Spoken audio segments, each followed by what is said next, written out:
Hey guys, tonight we're doing something a little different. We're stepping not just back in time, but into the deep tent of ancient urban life.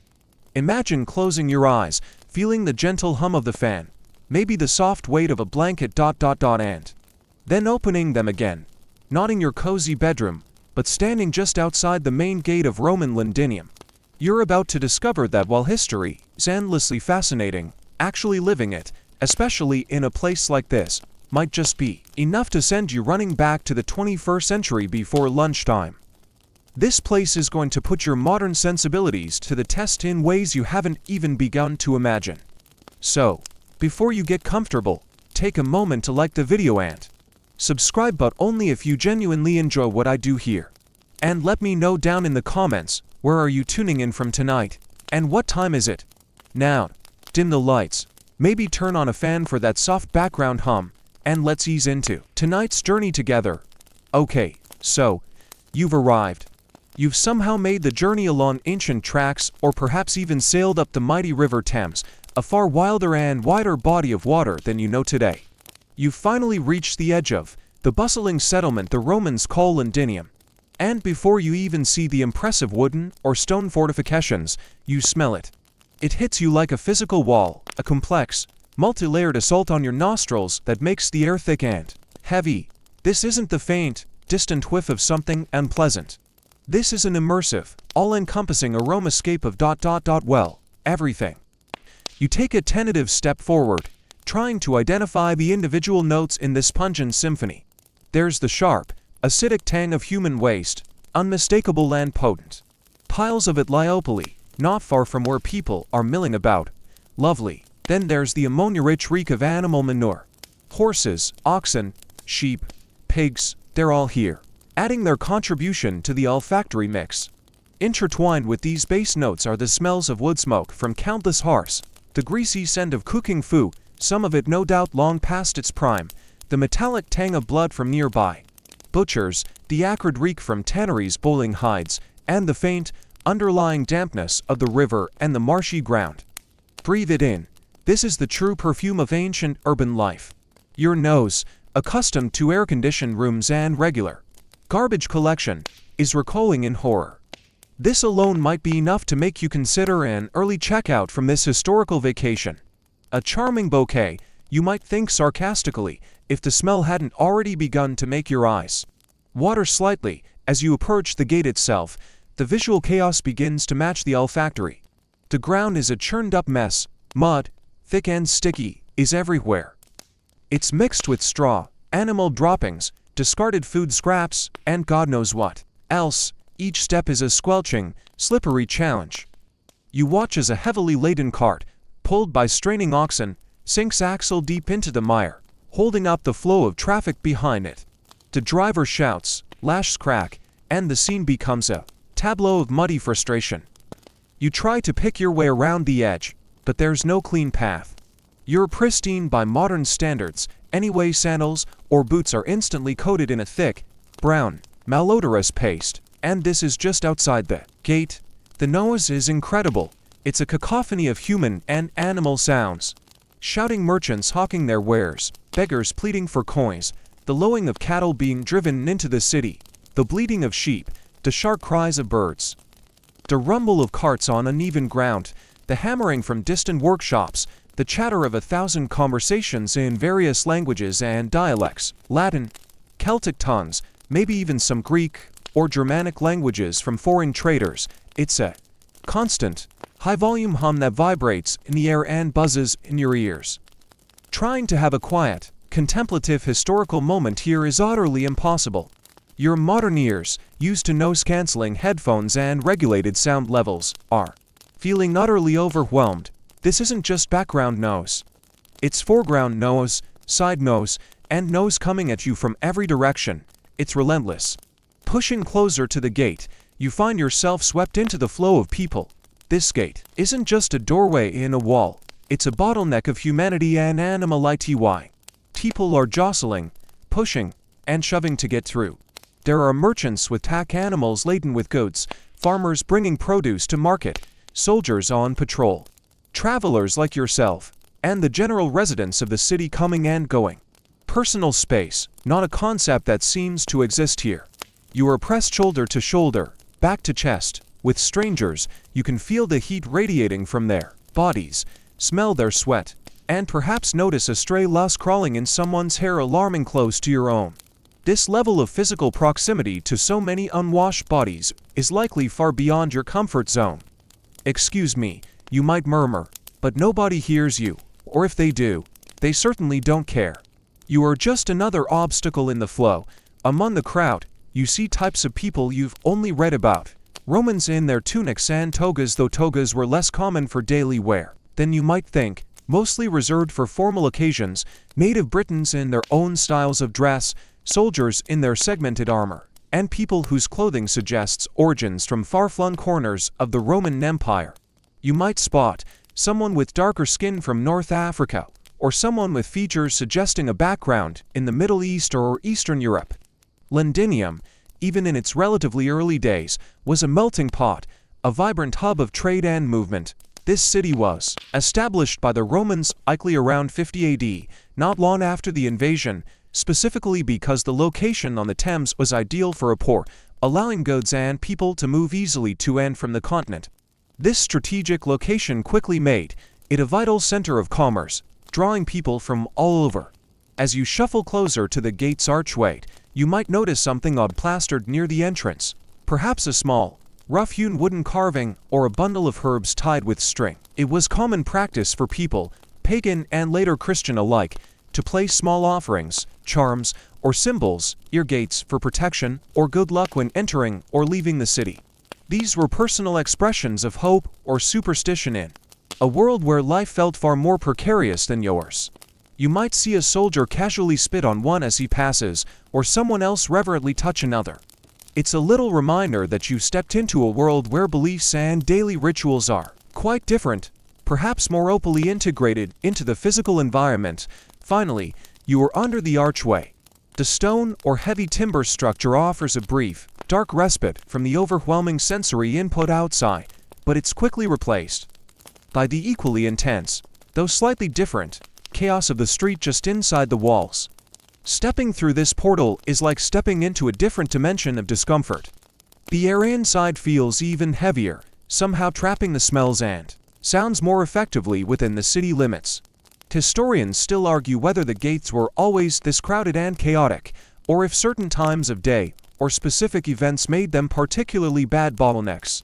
Was there ever a quiet morning entry, or was it always this relentless press of bodies and beasts? We can only piece together the picture from archaeology and ancient texts, neither of which provides a complete or always consistent view. But standing here, feeling the press of the crowd, and breathing this air, you'd be forgiven for assuming this level of intensity was the norm.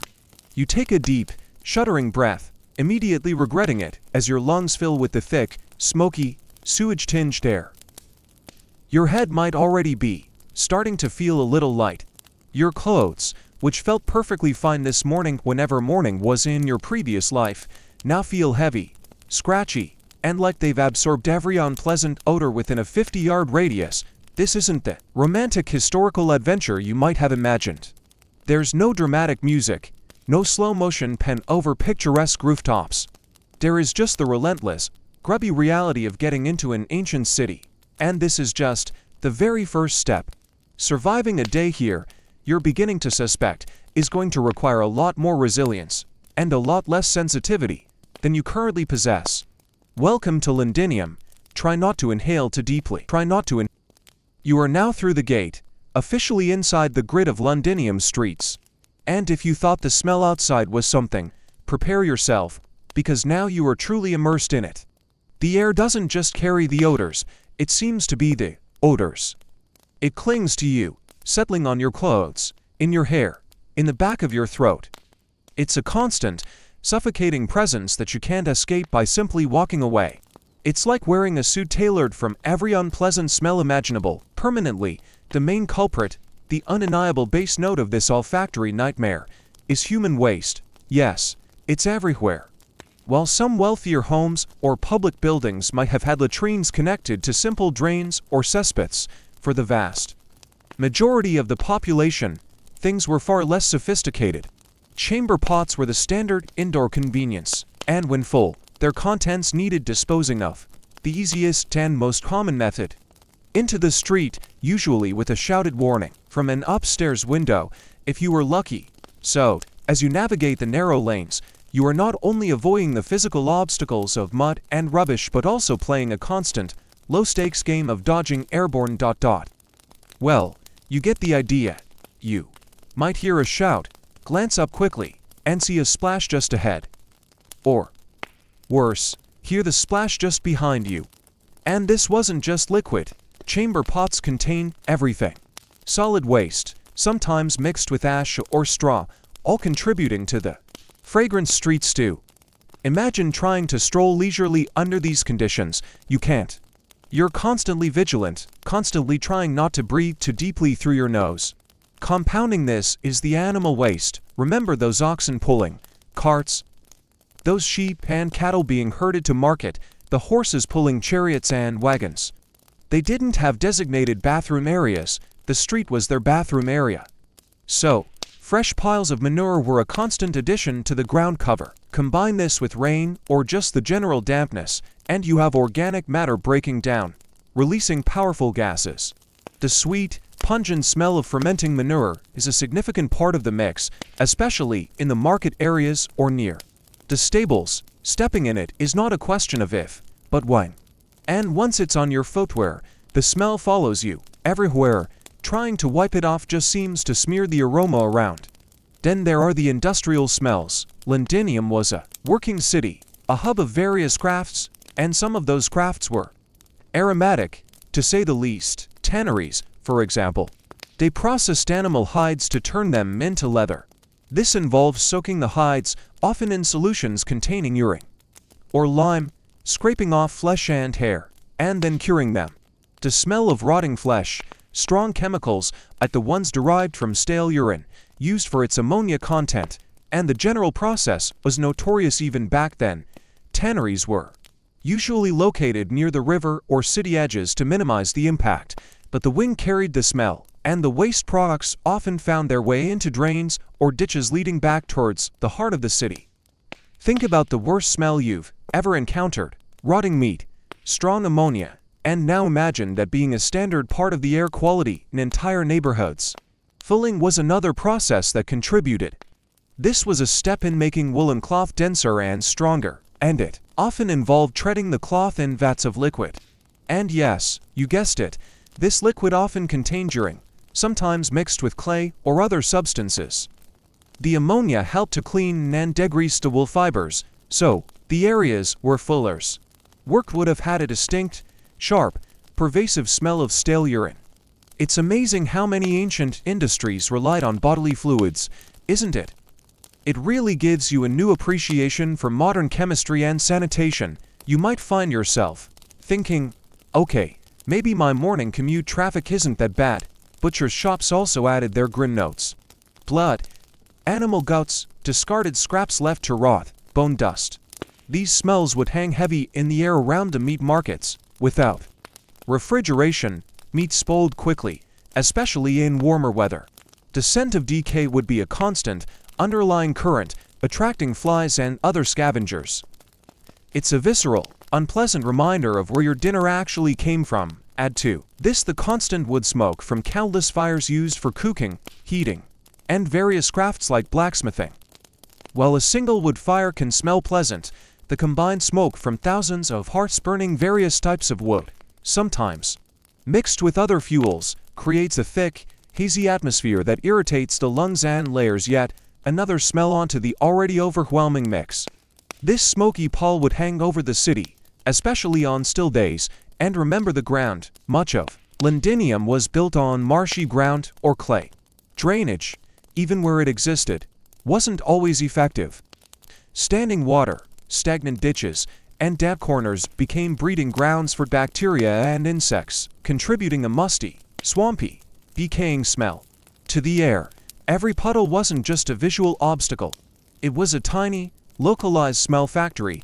The Romans were, paradoxically, also great lovers of pleasant scents. They used perfumes, burned incense, and brought fragrant plants into their homes and gardens, you might encounter a sudden, brief waft of expensive perfume as a wealthy Roman passes by, a fleeting floral or spicy note quickly swallowed up by the surrounding stench. They even had public urinals for Scythia, or public latrines where urine was sometimes collected, not just for hygiene, but also by fullers and dyers for their work because of its chemical properties.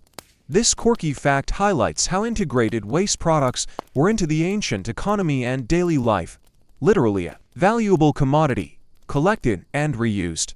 This might make you see public restrooms in a very different light from now on.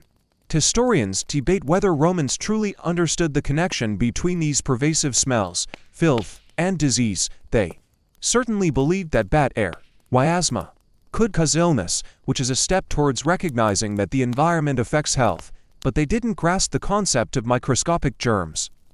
So, while they might have tried to mask smells with perfumes or route particularly noxious industries to the city fringes, their understanding of why these places were unhealthy was fundamentally different from ours. They were bothered by the smell and the obvious decay, but didn't link it directly to invisible agents of disease in the way modern science does. Trying to escape the smell is futile. It permeates everything. Your clothes, your hair, your skin. They all pick up the distinct Londinium bouquet. You can try holding your breath, but you have to breathe eventually. You might feel a constant slight nausea, a dull headache from the assault on your senses. Your appetite might wane. This isn't just about being a bit smelly. It's about living in an environment saturated with biological and industrial waste products, constantly inhaling microscopic particles of things you really don't want in your lungs or nose, and you've only been here. Well, not even a full ancient hour yet, and the smell. It's your new constant companion. Get used to it, or, more likely, find it utterly unbearable. So, you've navigated the chaos of the gate.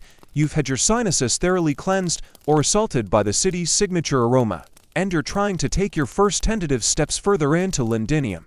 And immediately, your attention is drawn downwards, because the ground beneath your feet demands it.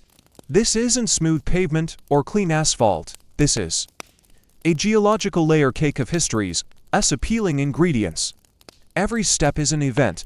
Your modern footwear, designed for flat, predictable surfaces, is utterly inadequate here. You sink, you squelch. There's a sucking sound as you lift your foot, pulling it free from the thick, viscous mud that covers everything. It's not just water and dirt, it's mud mixed with organic refuse, animal waste, bits of straw, wood splinters, broken pottery shards, bone fragments, and a general, unidentifiable grunge. The texture is inconsistent. One step might be soft and boggy. The next might crunch on something hard embedded. Just below the surface, it's like walking through a perpetually wet, urban landfill, the one that people are actively living in and traversing. Look down for a moment, if you can bear to peel your eyes away from dodging flying chamber pot contents or meandering lead stock. What do you see in the mud? You might spot fragments of red Samian pottery, once part of a fine imported bowl, now just a sharp little edge waiting to snag on your clothing or, worse, your foot if you're wearing open sandals. There are countless oyster shells, discarded after the meat was eaten. Oysters were a staple food, and their shells were just tossed into the nearest convenient spot, often the street. You see dark patches that are clearly animal droppings. Bits of bone, discarded from meals or butchery. Charred wood fragments from fires, and everywhere, just brown, gray, and various shades of putrid in between mud. It's not just dirty, it's actively filthy, a breeding ground for everything unpleasant. The streets themselves vary. Main thoroughfares, perhaps, might have had some form of metalling, a layer of gravel or compacted rubble to provide a slightly firmer surface. But even these weren't paved like the great Roman roads connecting the cities of the empire. Roman engineers were masters of road building, creating incredibly durable, paved highways like the Fosseway and Waddling Street that linked Londinium to other settlements, but the standard for internal city streets, especially in a relatively new and rapidly growing town like this, was often much lower than in established Mediterranean cities. Think of it as the difference between a modern highway and a rural dirt track that hasn't seen maintenance in decades, now covered in litter and mud. side streets and alleys, forget any pretensive engineering. These were likely just beaten earth paths that quickly turned into impassable quagmires after any rain. And this being Britain, rain was probably a frequent occurrence. So, the image of sunny, clean Roman streets is, for Londinium at least, a charming but inaccurate fantasy. You are traversing a landscape of potholes, ruts carved by carp wheels, and stretches where the mud is ankle-deep, sometimes even higher. Navigating this terrain requires constant attention. You can't just look straight ahead. You have to watch the ground meticulously to avoid slipping, tripping, or stepping into something particularly awful. The sounds of your progress are purely earthy. The slurping of mud, the occasional crunch as you step on something solid and breakable, the sucking release of your foot. It's an odd rhythm, a percussive accompaniment to the city's background noise. You might find yourself developing an involuntary shuffle, a careful, flat-footed gait designed to minimize the chances of a spectacular, face-first plunge into the mire. Just gliding through history, you might mutter to yourself, trying to find humor in the increasingly grim situation. Though perhaps wallowing is a more accurate term, obstacles aren't just on the ground. They spill into the ground-level space. Merchants might set up their stalls right on the edge of the street, their wares displayed precariously, close to the mud. Animals, from stray dogs and cats to chickens and even wandering pigs, are a common sight, rooting through the refuse.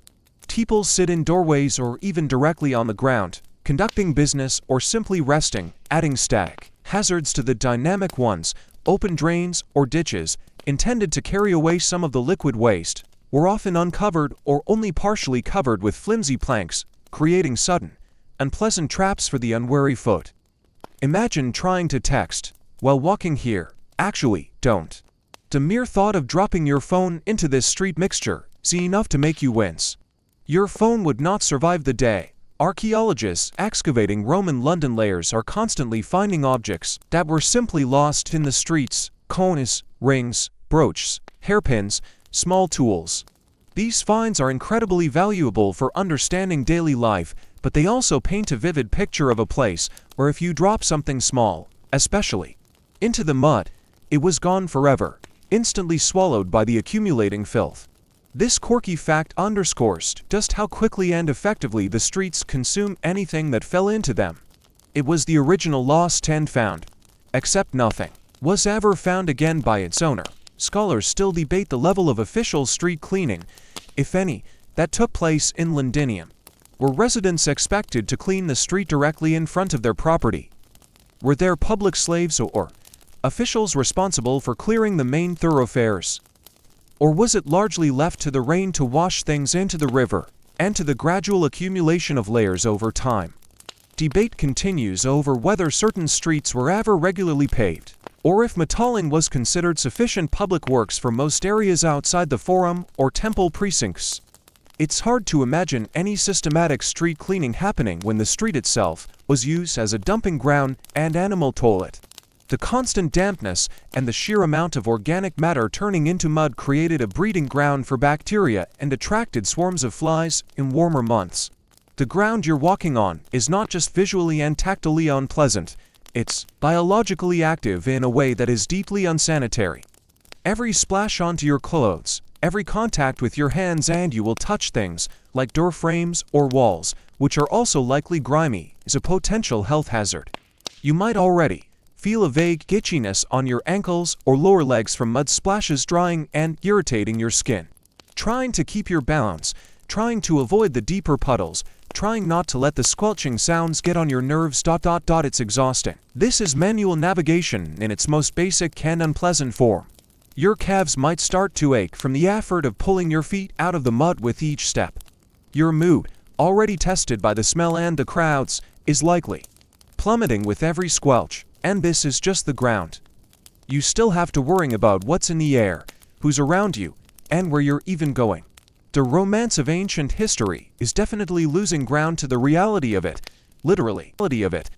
You've somehow managed to navigate a few of these delightful ancient thoroughfares, your feet now thoroughly acquainted with the Londinium ground blend. Your clothes have acquired that signature local aroma, and your eyes have seen things you may never unsee in the lower reaches of your peripheral vision. All this effort, all this sensory input, and you realize something fundamental: you're thirsty. Parched, actually, your throat feels dry from the smoky, dusty air, and the thought of a cool, clean drink is suddenly the most appealing thing imaginable. But where do you get water in ancient Londinium? It's not like there's a corner shop selling bottled spring water imported from the Alps. Your options are limited and distinctly unappealing by modern standards. The most obvious source, the vast, gray body of water you saw when you arrived, is the River Thames. It flows right by the city, seemingly offering an endless supply. But remember how the streets drain into it, how waste is discarded towards it. Yes, the river is a source of water, but it's also the city's main sewer and industrial runoff channel. People washed in it, animals drank from it, boats used it for transport and likely discharged their own waste. Drinking directly from the Thames here would be like taking a gulp from a very large, very active toilet bowl that also happens to have some ships sailing on it. It's an absolute gamble with your intestinal health. One sip could easily be your express ticket to a bout of severe dysentery, or worse. Perhaps there are wells. Yes, wells would have existed. Individuals or groups might dig wells to access groundwater. But Londinium is built on relatively low-lying, sometimes marshy ground. And remember all those cesspits and places where human and animal waste is accumulating or being buried.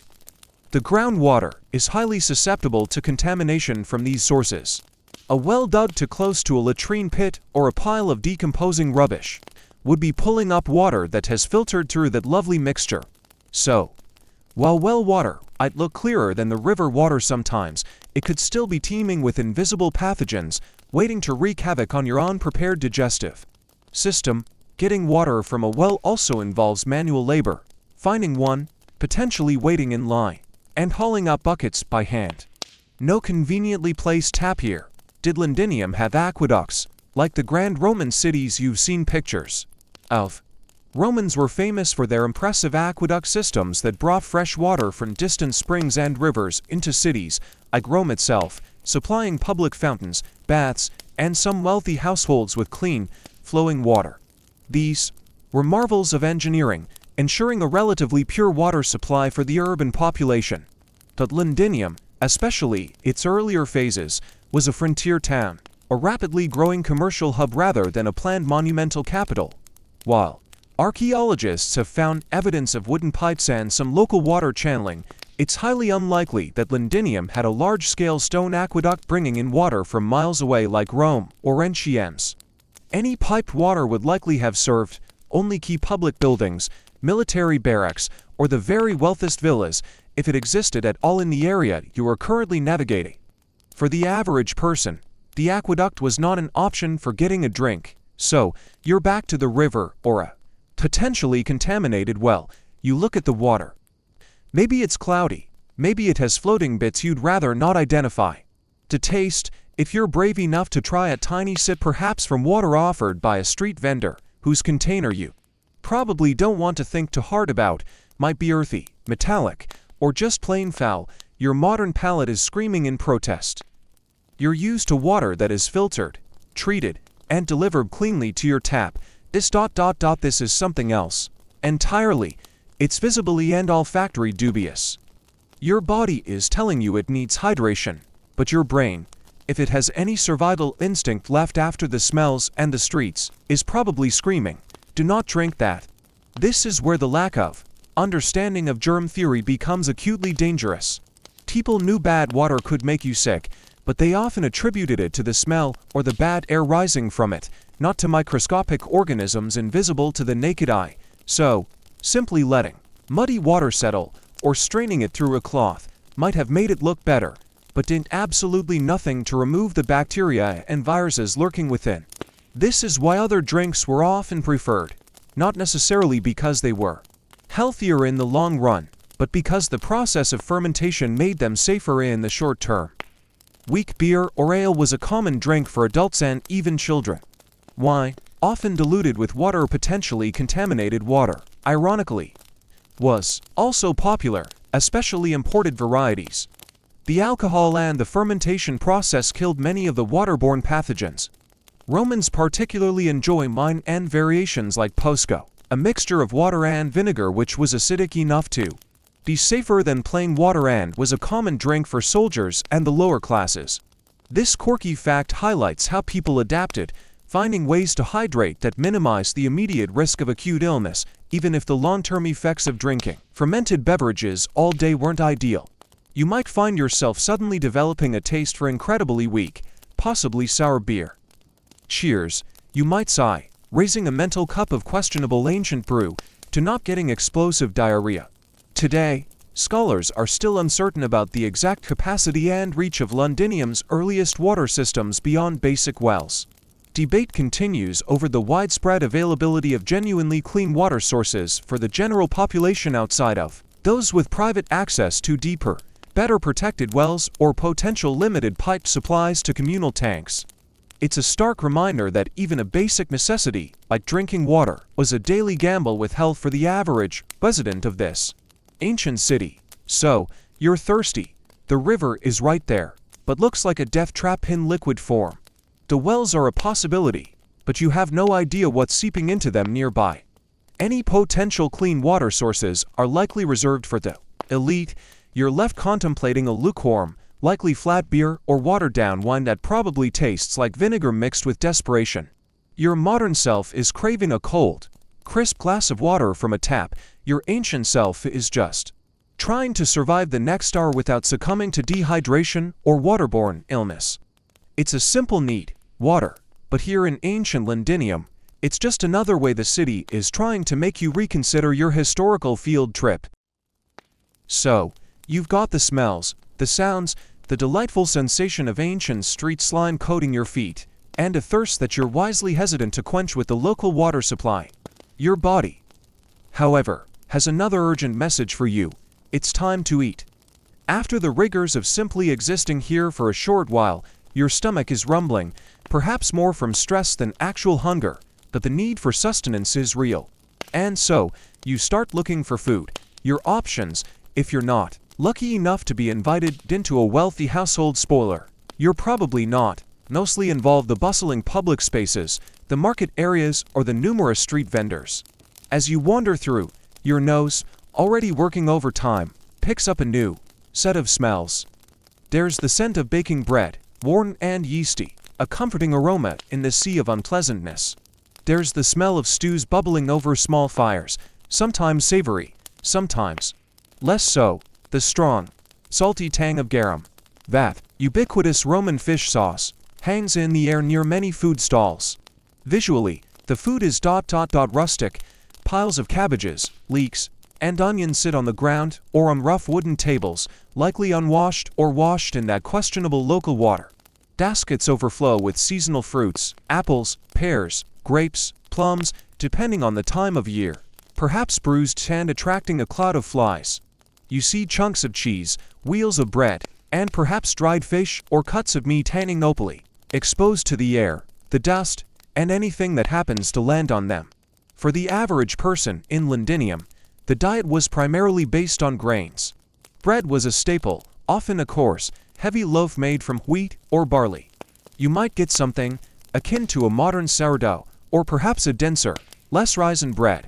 It's filling, but maybe a bit dry and crumbly. Beyond bread, grains were often consumed as pools, a thick porridge or gruel made from boiling wheat, barley, or millet with water or milk, sometimes flavored with herbs or vegetables. Pools was the basic, everyday food for many Romans, particularly soldiers and the working classes, a simple, filling staple that contrasts sharply with the elaborate, multi-course banquets enjoyed by the elite. Thinking about it, you might find yourself missing your morning cereal, even the boring kind. Pools sounds functional. Vegetables like cabbage, beans, lentils, and onions were common and formed a significant part of the diet. Meat was less frequently eaten by the poor. When it was available, it was often tougher cuts, or perhaps offal, usually boiled into a stew to make it more tender and stretch it further. Pork, mutton, and beef were known, but poultry and game might have been more accessible depending on location and opportunity. Fish, especially from the Thames, and oysters were relatively common and affordable protein sources. You see mounds of discarded oyster shells everywhere for a reason. They were a fast, easy snack. Now, let's talk about hygiene. Or rather, the distinct lack of it. Food preparation happened in conditions that would horrify any modern health inspector. There's no refrigeration, meaning food spoils quickly, especially meat and fish in warm weather. Flies swarm over everything, landing on the raw ingredients, the prepared dishes, the vendors' hands. Vendors are handling food, taking money, which is filthy, and probably haven't had access to clean water for hand washing all day. The surfaces the food is prepared on are likely rough wood or stone, difficult to clean, and exposed to the street environment.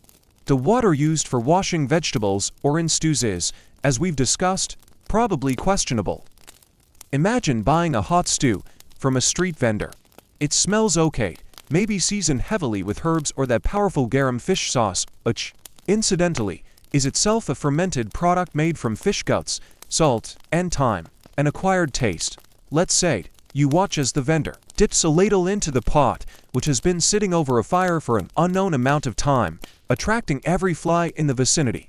They pour it into a rough ceramic bowl you hope was cleaned recently again, with questionable water. You take a bite, the taste might be decent, masking potential underlying staleness with strong flavors. But in the back of your mind is the nagging thought of where the ingredients came from, how they were handled, and what might have landed in the pot while it was cooking. This is farm-to-table taken to a level of literal, unhygienic exposure you are absolutely not prepared for. Garum, that pervasive fish sauce, deserves a special mention. It was made by layering fish, usually small oily fish like anchovies, with salt, and letting the mixture ferment in the sun for weeks or months. The resulting liquid was strained and used as a condiment on almost everything, much like ketchup or soy sauce today. It was salty, rich, and intensely flavored. This mastream fact about Roman cuisine highlights their reliance on fermented products, possibly because the fermentation process helped preserve the food and maybe even kill some bacteria, though they didn't understand why. You might find yourself faced with a dish that desperately needs something to give it flavor, and the only option is a dollop of pungent, fishy garum. Yum! Scholars still debate the exact proportion of meat in the average Roman diet, particularly for the urban poor. Archaeological finds of animal bones can give clues, but don't always tell the whole story. Furthermore, scholars disagree on how widespread deliberate food adulteration was. Were vendors adding cheaper fillers or even harmful substances to their food to increase profits? It's hard to say for sure, but given the lack of regulation, it's certainly a possibility that adds another layer of risk to your ancient meal. Eating in ancient Londinium is not just about sustenance, it's a biological lottery. The food itself might be low in variety or blend, but the real risk comes from the preparation and handling. A single meal could easily introduce you to a host of lovely pathogens ready to make your acquaintance in the most unpleasant way possible. Your modern stomach, accustomed to pasteurization, refrigeration, and rigorous food safety standards, would likely stage a full-scale rebellion. That simple stew or piece of bread could contain enough microbial life to sideline you for days, if not worse. So, as you eye that street vendor's offerings, you're not just deciding what's for dinner. You're deciding how lucky you're feeling. Well, you might sigh internally, at least I won't be hungry ... if I survive eating it. You've survived the initial onslaught of the streets, the smells, the sights, the questionable hydrology and equally questionable cuisine. Now, as the day wears on, or simply as you crave a moment's respite from the relentless public discomfort, you need shelter. A place to retreat, to perhaps sit down without fear of sticking to something unpleasant, a place to call, well, maybe not home in the cozy sense, but at least a temporary haven. And so, you find your way to a dwelling typical of many who lived and worked in ancient Londinium, not the sprawling villa of a wealthy merchant or official, but a more humble abode. From the outside, it's simple, often made of timber frames filled with wattle and daub, a mix of woven branches and mud or clay. The roof is likely thatched, layers of dry straw or reeds piled thick to shed water. It looks ... functional, but also vulnerable. These structures are packed close together, sharing walls or separated only by narrow, muddy alleys. You notice the wear and tear, the cracks in the daub, the slightly sagging roofline. It doesn't radiate solidity or security. And you're acutely aware that thatch burns very easily, making urban fire a constant, terrifying threat in places like this. 1. Spark from a hearth could engulf a whole block in minutes. You push open the door, a simple wooden plank or two, probably ill-fitting and creaking on its leather or iron hinges. You step inside, and immediately the already dim light of the ancient day outside plunges into near darkness. Windows, if they exist at all, are small openings, maybe covered with wooden shutters, or possibly, if you're slightly luckier, a piece of stretched animal bladder or horn which lets in a weak, diffused light. But is certainly not transparent. Glass windows were incredibly expensive and rare, reserved for the truly wealthy. So, the interior is perpetually twilight, even during the brightest part of the day. It's like living in a cave, a small, man-made cave that smells vaguely of smoke and damp earth. The floor is just that, earth, compacted over time by foot traffic, maybe covered with a scattering of straw for a brief illusion of cleanliness or comfort. It's uneven, hard, and likely just as damp as the streets outside, carrying that same earthy, slightly musty smell indoors. The air inside is still. While the street was full of breezes and flying objects, the air in here is heavy, laden with the lingering scent of last night's fire, cooking smells, and the general, stagnant odor of enclosed human habitation. The layout is usually simple, often just one main room serving multiple purposes. Maybe, just maybe, there's a small, separate area partitioned off for storage or a slightly more private sleeping space, but often everyone lives and sleeps in the same multi-purpose room. The ceiling is low, adding to the cramped feeling. Look around.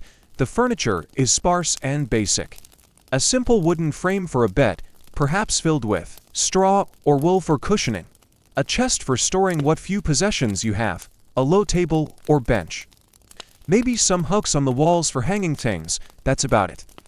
It's minimalist living, not by choice, but by necessity. Comfort is not a priority. Functionality and basic shelter are. These walls, often just wattle and daub, are not well insulated. In winter, the cold seeps in, and drafts whistle through every crack and ill-fitting joint. You can probably feel the wind coming through, under the door or around the edges of the shutters. Trying to get truly warm would be a challenge. In summer, the small, enclosed space would likely become stuffy and hot, the air thick and still. The thatched roof, while offering some insulation, is also a potential home for insects and other small creatures, and it could leak during heavy rain, leaving damp patches on the floor or walls. Yes, you might think with gentle sarcasm, the ancient equivalent of open-concept living, complete with natural ventilation and an authentic earthy floor. Just like the design magazines promised, the heart of the home, literally and figuratively, is the hearth. This is a simple fire pit on the earth floor, perhaps lined with a few stones. It's used for cooking and for heating the space. But there's no chimney in the modern sense. The smoke from the fire fills the room, slowly finding its way out through a hole in the roof or simply dissipating through gaps in the walls and around the door. This means the air inside is constantly smoky. Your eyes would sting, your throat would feel irritated, and your clothes and hair would acquire a permanent smoky smell, layered on top of the street smells. This constant exposure to indoor smoke would have significant long-term health impacts, but right now, it's just an immediate, irritating discomfort, adding another layer to the general unpleasantness.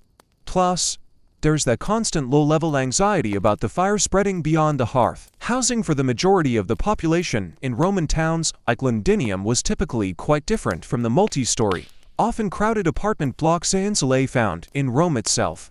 In provincial towns, houses were often smaller, simpler structures, frequently made with less durable materials like timber, wattle, and daub, especially in the more densely populated areas away from the main administrative or military centers.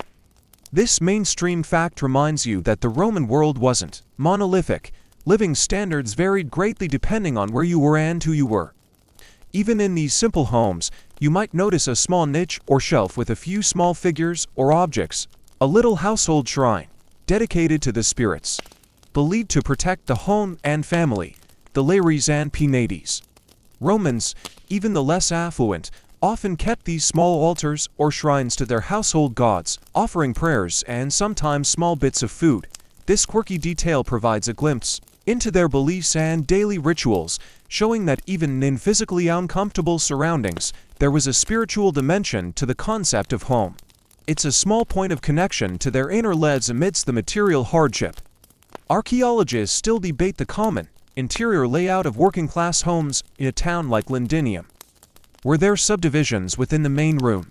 How was the space truly utilized for different activities, like cooking, sleeping, and socializing? Scholars also disagree on how widespread features, like raised wooden floors to combat the damp earth or even basic glazed windows, perhaps recycled fragments, might have been in provincial towns versus major cities.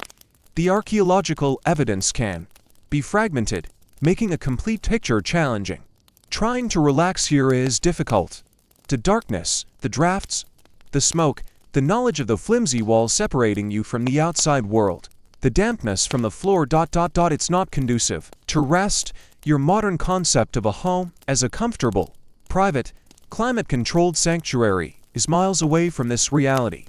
It's shelter, yes, but it's basic, uncomfortable, and comes with its own set of irritations and dangers. You might find yourself thinking that maybe the street wasn't that bad after all, almost.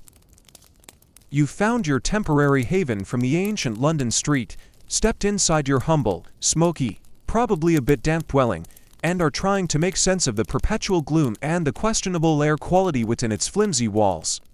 You might think, okay, I'm inside now. At least I'm safe from that, referring to the external chaos. But as your eyes adjust to the low light, and as you stand still for a moment, you begin to notice something else. You are not alone, not by a long shot. The discomfort isn't limited to the drafts or the smoke, it also crawls. Listen closely in the quiet moments, if there are any truly quiet moments in this city. You might hear a faint scratching sound behind the wall, a tiny scuttling across the earth floor, a rustle in the straw of the roof. These are the sounds of your cohabitants, the permanent and welcome residents of ancient urban life, the vermin. They are here because ancient homes, particularly those not built of solid stone with sealed floors, offered them everything they needed: shelter, warmth from the heart, and ample food sources. Waste wasn't neatly packaged, it was scattered. Food wasn't stored in sealed containers, it was in sacks, chests, or simply left out. The porous nature of wattle and daub walls and thatched roofs made entry incredibly easy. It was, from a pest's perspective, a perfect habitat. Rats and mice are a certainty. With food scraps around, grain stored even, if not much, rodents find something, and easy access points through cracks in the walls, under the door, or from the roof. They are everywhere. They scurry along the rafters, dart across the floor in the dim light, and are particularly active at night, when you're trying to sleep. You might see a sleek, dark shape disappear into a hole in the wall, or a bolder one investigating drop crumbs near the cold hearth. Their knowing can be a constant, low-level background noise, especially as they chew on wood or try to get into stored food. Rodents, particularly mice, were a constant problem for Romans, well documented in ancient texts due to their ability to infest homes and, crucially, contaminate and consume stored grain, which was the staple food. This mainstream fact highlights that this wasn't just a minor annoyance. It was a direct threat to food security and health. It's less acute mouse and more a furry disease vector eating my dinner. You might find yourself jumping at sudden noses. Your modern sensibilities entirely unprepared for living side by side with a visible, active rodent population indoors. But the rodents are just the larger end of the spectrum. The real constant, maddening torment comes in smaller packages: fleas, lice, bedbugs. These are your intimate companions in ancient Londinium. They live in your clothes, in your hair, in your bedding, especially that straw mattress, and they feed on you. All the time. You might start to feel at first a faint, then persistent itch on your ankles, your arms, your scalp, your back. Trying to ignore it is impossible. The itching is a constant, low-level distraction, making it difficult to focus on anything else, let alone relax or sleep. It intensifies at night, as these creatures become more active and you are still. Fleas are jumpers, breeding in the dust, dirt, and bedding on the floor and in your sleeping area. Every movement can stir them up. Lice are crawlers, favoring the warmth and seams of your clothing and the hair on your head and body. Bedbugs hide in crevices of wooden furniture and bed frames, emerging at night to bite exposed skin. Imagine trying to settle down for a night's sleep on that straw mattress in your woolen clothes, which we'll get to later, but they're not helping, in a dark room that's also a breeding ground for these tiny creatures. You lie down, and almost immediately, you start to feel the pinprick bites, the frustrating, insistent itching. You scratch. It provides momentary relief, but only spreads the irritation and potentially breaks the skin, creating tiny entry points for infection. Sleep becomes a battle against the bites and the overwhelming urge to scratch. You might spend hours just fidgeting, scratching, and trying to find a position that offers a few minutes of relief before the itching starts anew. The joys of ancient slumber. You might sigh to the darkness, accompanied by the faint sounds of scratching. Yours, and perhaps the rats in the walls. Nature's tiny acupuncturists are really going for it tonight. These aren't just annoying. Fleas, carried by rats, are infamous for their role in spreading devastating diseases, most notably the plague in later periods, though other fevers were also linked to them. Lice can also carry and transmit diseases, like typhus, although our understanding of exactly when and where these diseases were prevalent in Roman Britain is still developing, so these constant, irritating bites are not just costing you comfort and sleep. They're a low-level, persistent health risk. Your skin, the barrier protecting you from the unsanitary world outside, is constantly being breached by tiny, disease-carrying insects. Every bite is a tiny lottery. Attempts at pest control existed, but they were basic and often ineffective against the sheer numbers and the environmental conditions. People might scatter certain herbs, like mint or rue, which were believed to repel insects, though their efficacy was questionable against a serious infestation. Simple pit traps or snares might be set for rodents, sometimes using bait. Cats would have been valued for keeping down the mouse population, but owning and feeding a cat was perhaps not feasible for everyone, and cats don't do much against fleas and lice infesting bedding and clothing.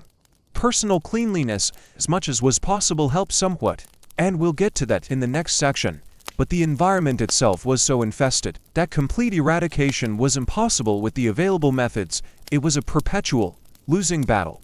Interestingly, archaeological excavations of Roman sites frequently uncover small bone or wooden combs, often specifically designed as flea combs or fine-toothed lice combs. This quirky fact provides tangible evidence that Romans were actively trying to manage these parasites on a personal level. People were literally sitting around, probably by the light of a flickering oil lamp, trying to comb lice out of their hair or catch fleas from their clothes. It wasn't just a rural problem or something limited to the very poor. It was a fact of life across society to some extent, varying only in degree. It gives you a vivid, slightly horrifying image of ancient daily grooming, a necessary chore born of inescapable infestation. It really makes you appreciate modern insecticides and laundry practices, doesn't it? Historians still debate the effectiveness of ancient pest control methods. Did scattering herbs or using simple traps make any significant difference to the overall pest population in a dense urban environment? Or were they more symbolic gestures, providing psychological comfort rather than practical results? Similarly, archaeologists disagree on whether certain pest types were more prevalent in crowded urban settings, like Londinium, compared to rural areas. The conditions were different in both places, offering different advantages to different pests. Urban density meant more hosts and concentrated waste, while rural areas might offer more natural habitats for rodents and different types of parasites. Your modern self, used to sealed homes, insect screens, regular pest control services, and effective shampoos and laundry, would find this constant, unavoidable presence of vermin utterly repulsive and unbearable. The idea of sharing your living space, and particularly your bed, with creatures that are biting and feeding on you throughout. The night is deeply unsettling. You might spend a significant portion of your attempted sleep time scratching, shifting, and feeling phantom itches. The sounds of scurrying in the walls might make you jump. This is not just discomfort, it's a persistent, skin-crawling assault on your sense of personal space and hygiene.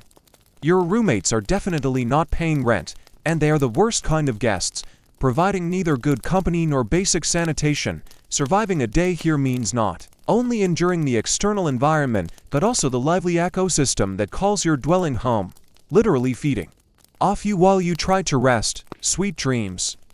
Unlikely, unless you're dreaming of an industrial-strength exterminator. So, you've spent some quality time, or rather, unquality time getting acquainted with your ancient dwelling and its bustling, multi-legged, furry miniature residence. You've felt the telltale prickle of flea bites, the phantom itch of something crawling, and the general, pervasive grubbiness that seems to cling to you since you arrived.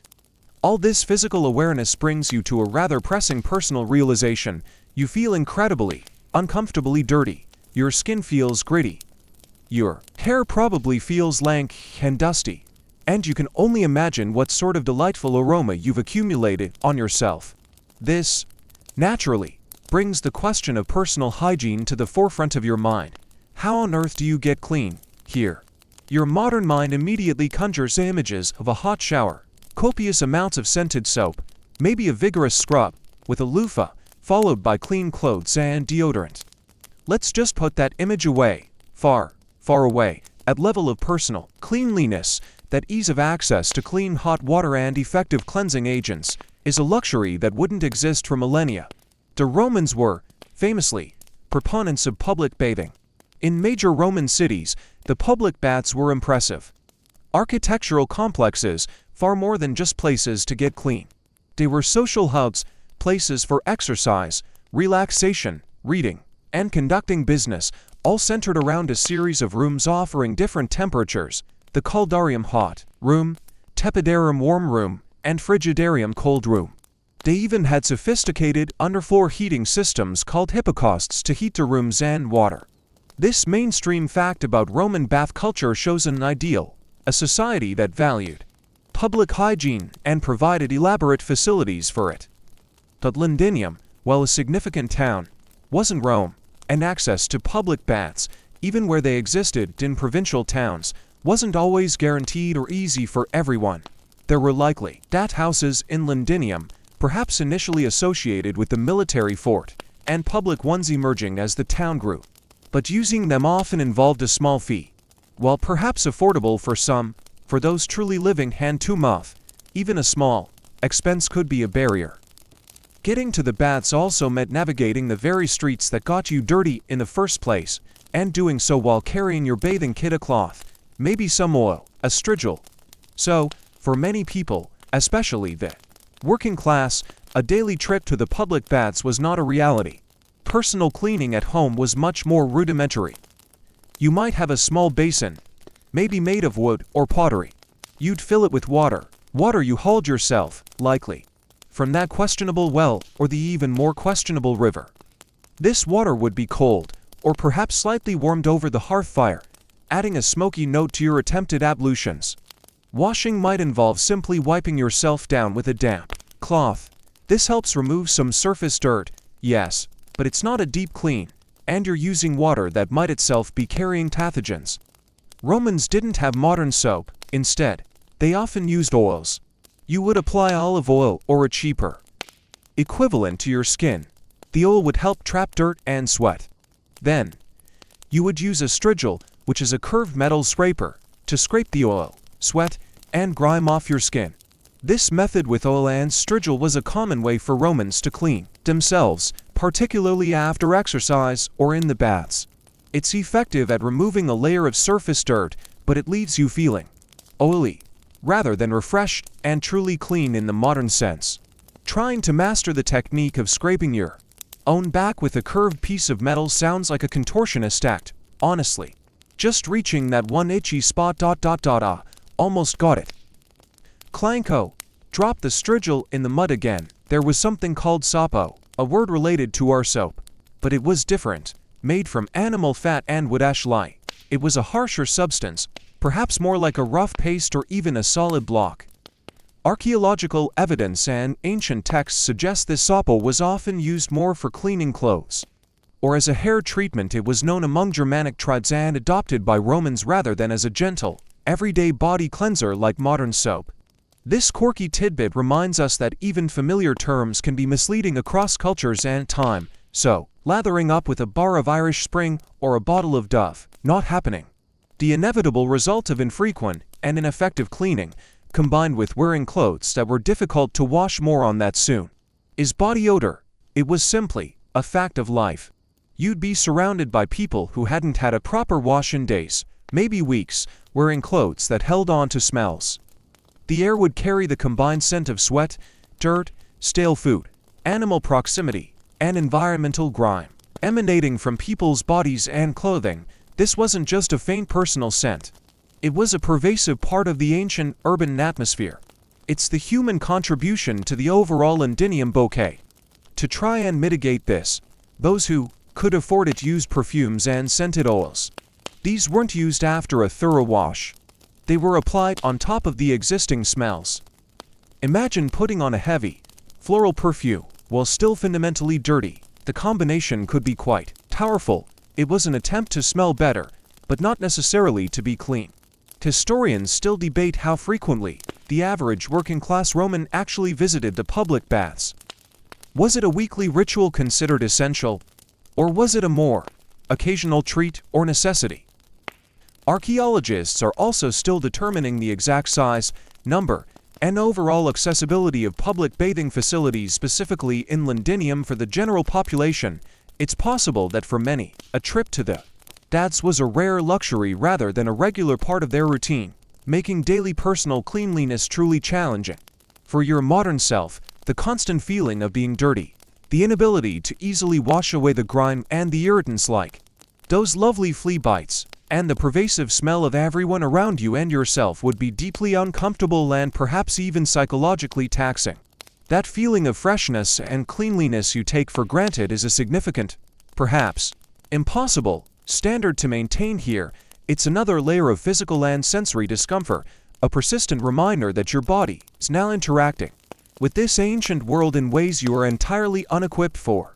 Time to accept that clean is a relative term, and in ancient Londinium, it's very relative indeed. So, you've come face to face with the grim realities of personal hygiene in ancient Londinium. You feel the grime on your skin, you're battling tiny, biting cohabitants, and the idea of feeling truly sanitarily clean seems like a distant, almost mythical concept. All of this discomfort isn't just an assault on your senses or your desire for modern creature comforts. It's also a direct line to something far more serious. Because in an environment this unsanitary, in this bustling, crowded, and frankly, quite filthy ancient town, getting sick isn't a remote possibility, it's practically an inevitability. Your modern immune system, coddled by centuries of improved sanitation and medical science, is about to be put to the ultimate test. And frankly, it's likely to fail. Think about everything you've been exposed to already.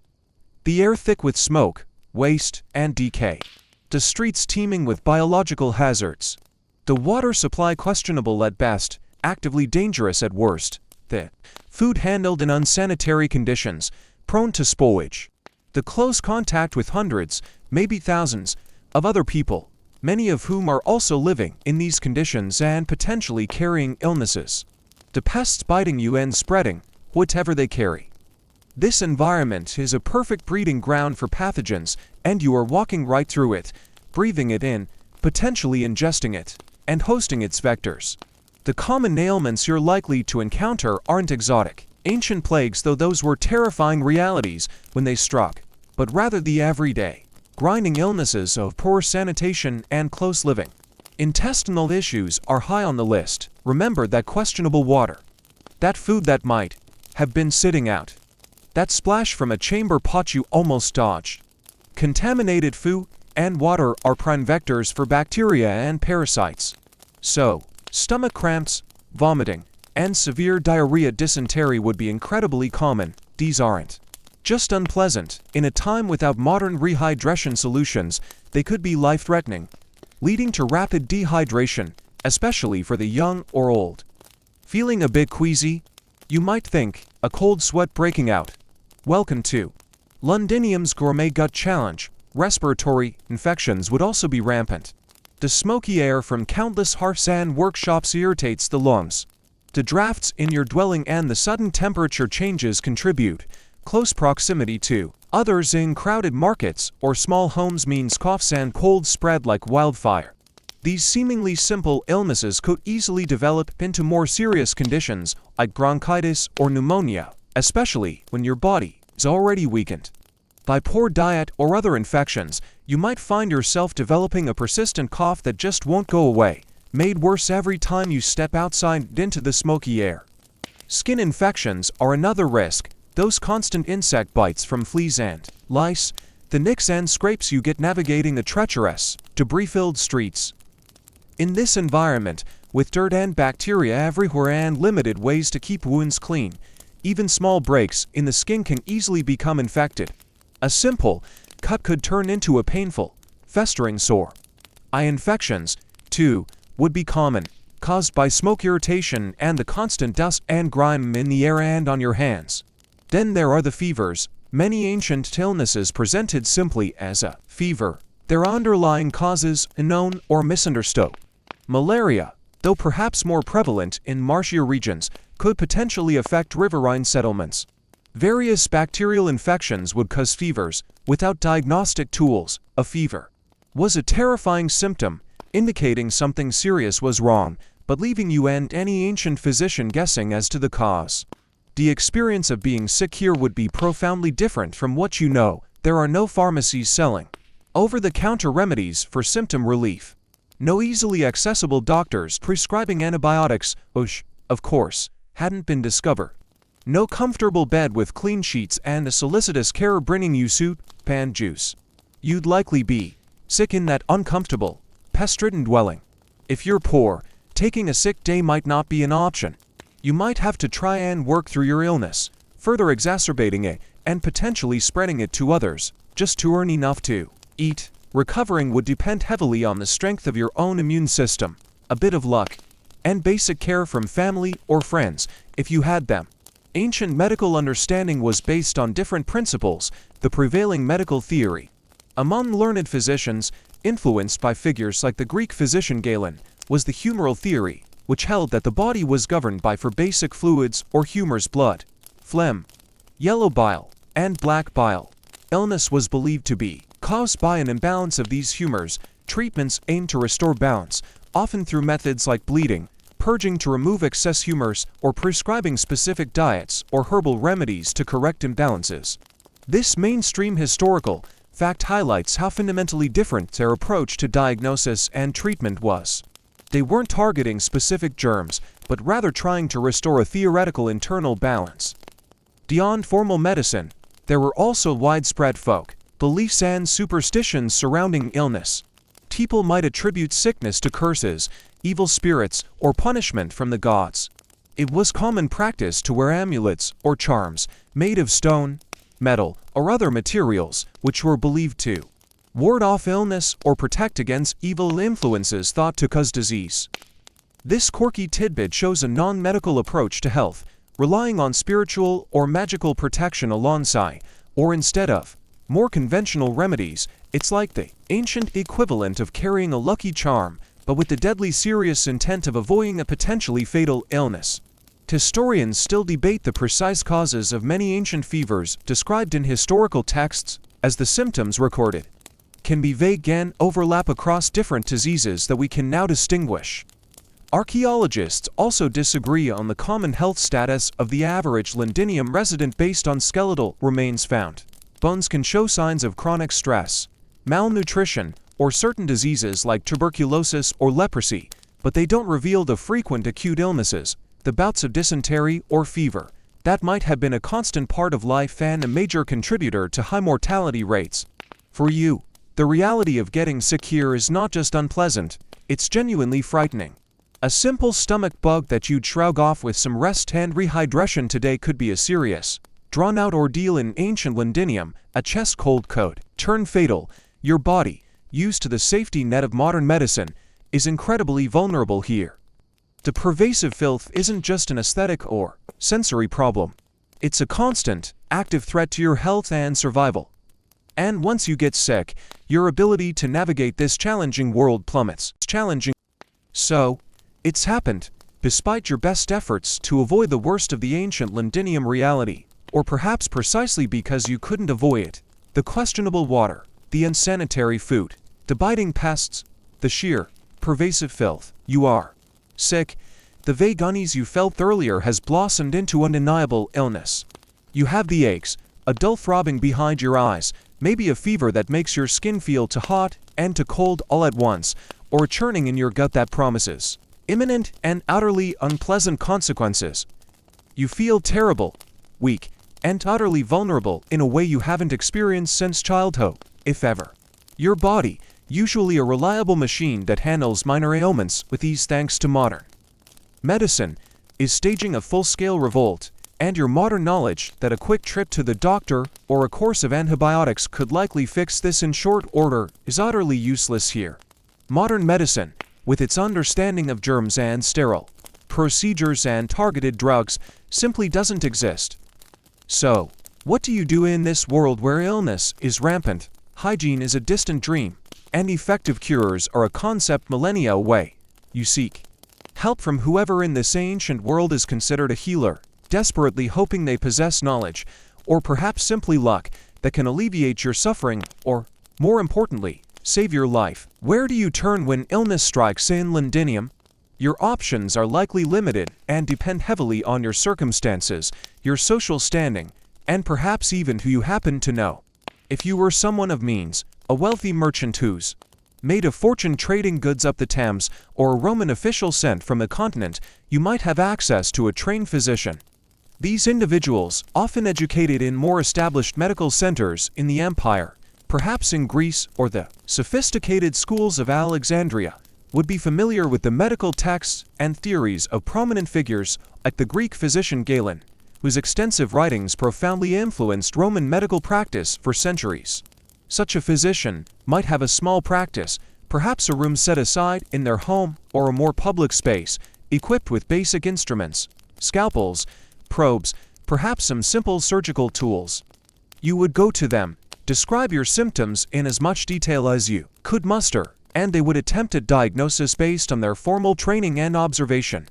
They might examine you, feel your pulse, perhaps look at your tongue or eyes, and ask detailed questions about your diet, your daily activities, and even the weather, all interpreted through their theoretical framework. But this level of care would be expensive, requiring payment in coin, goods, or services, likely far beyond the reach of the average working person in Londinium who is struggling just to make ends meet. For most people in your situation, someone living in a simple dwelling and working a common trade, healing is sought much closer to home, from local practitioners whose services are more affordable or perhaps even offered in exchange for favors or small amounts of food or labor. This could be an herbalist, knowledgeable about the plants available in Britain, the native flora and those introduced by the Romans, and their traditional uses, passed down through generations. It might be a folk healer whose practices are a mix of practical experience, observation, superstition, and inherited wisdom, perhaps involving charms, rituals, or prayers alongside physical remedies. Maybe you've heard whispers of a local temple associated with a healing deity, like Asclepius, the Greek god of medicine, also worshipped by Romans, or a native British healing god, where priests or attendants might offer prayers, perform healing rituals, or perhaps even dispense simple remedies in exchange for offerings to the deity. The person you approach might not have formal medical training in the way we understand it, with years of anatomical study and scientific theory. Their knowledge is different, rooted in tradition. Empirical observation would seem to work, even if they didn't know why, and belief that they are the ones who claim to have the power to influence your health, and in your state of discomfort and fear, you are willing to try anything. When you consult with such a healer, whether a formally trained physician or a local wise woman, their approach will be guided by principles fundamentally different from modern medicine. the prevailing medical theory among learned Roman physicians, and influencing popular understanding to some extent, was the humoral theory, which posited that the body was governed by four basic fluids or humors: blood, phlegm, yellow bile, and black bile. Each humor was associated with certain qualities: hot, cold, wet, dry, and linked to specific organs, temperaments, and seasons. Health was seen as a state of balance between these humors, a harmonious mixucrasia. Illness dyscrasia was the result of an imbalance, perhaps an excess of yellow bile causing a fever and irritability, or too much black bile leading to melancholy and coldness, or an excessive phlegm causing a cough and congestion. This mainstream historical fact is crucial because it dictates the entire course of diagnosis and treatment. When the healer examines you, they aren't looking for signs of a specific bacterial or viral infection under a microscope. Microscopes don't exist.